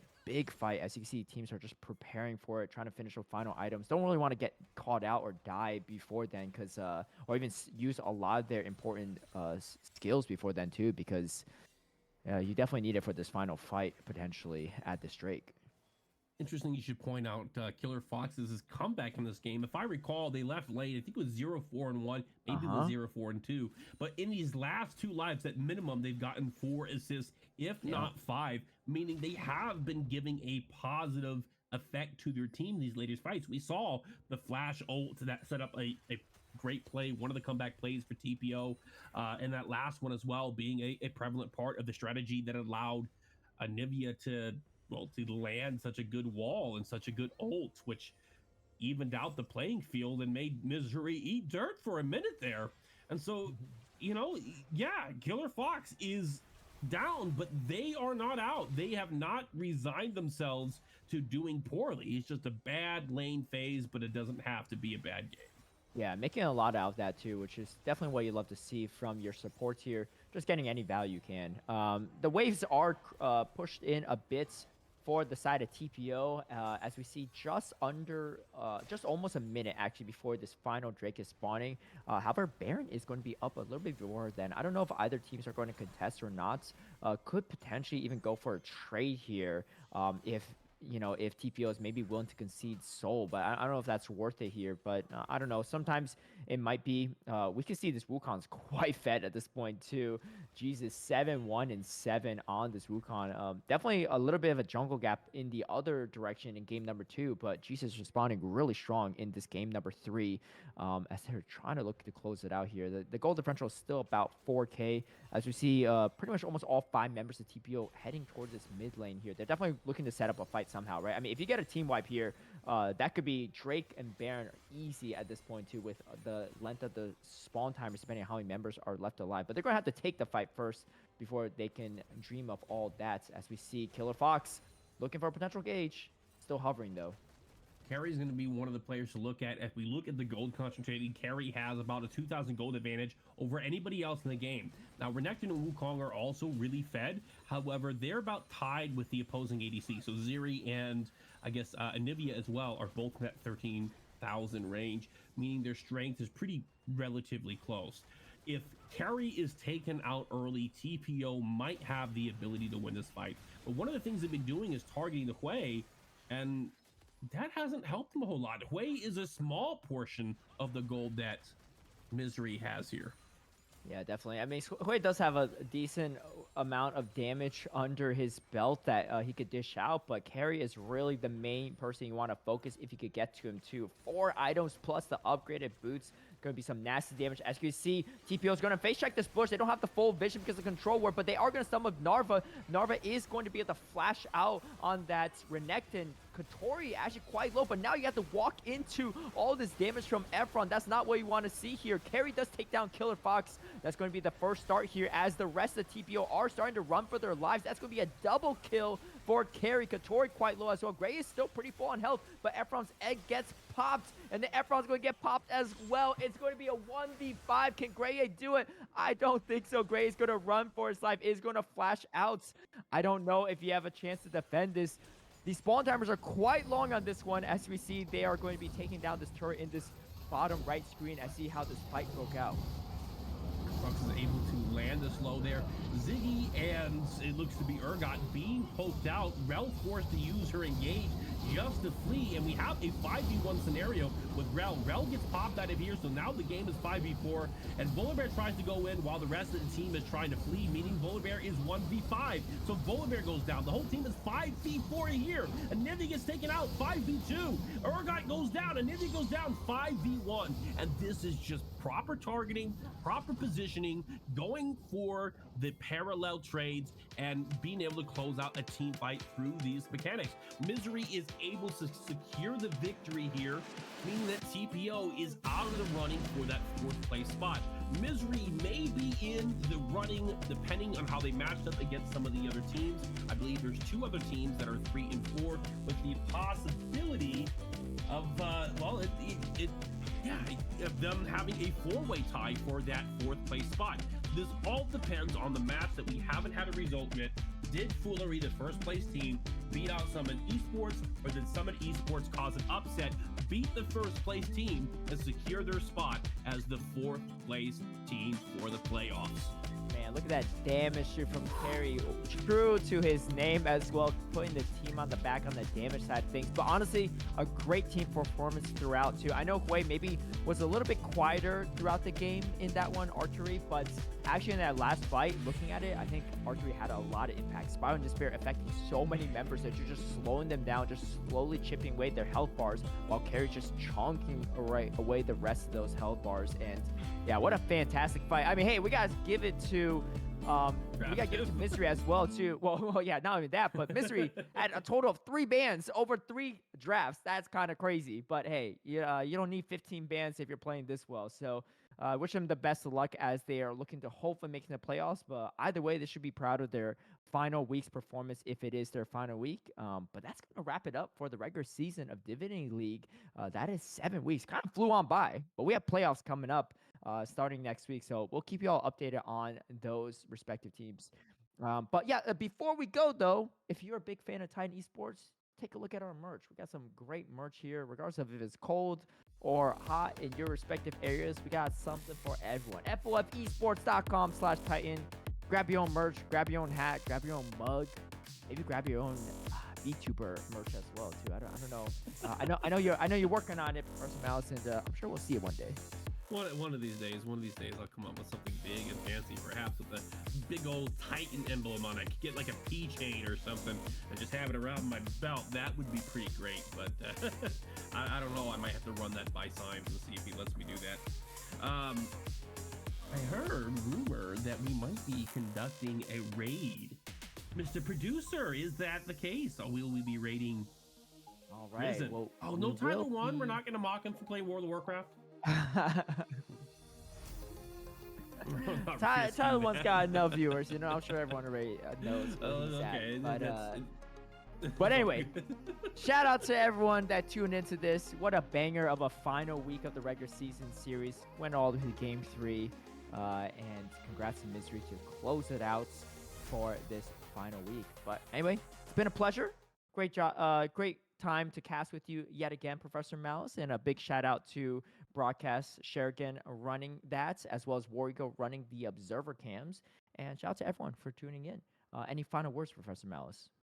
It has been a skibbity good time, and I'm very thankful for the opportunity to work with you, Caleb, and our lovely Sharingan and the War Eagle in the production booth. This has been a delightful 7 weeks, and I'm excited to see the playoffs come to their conclusion.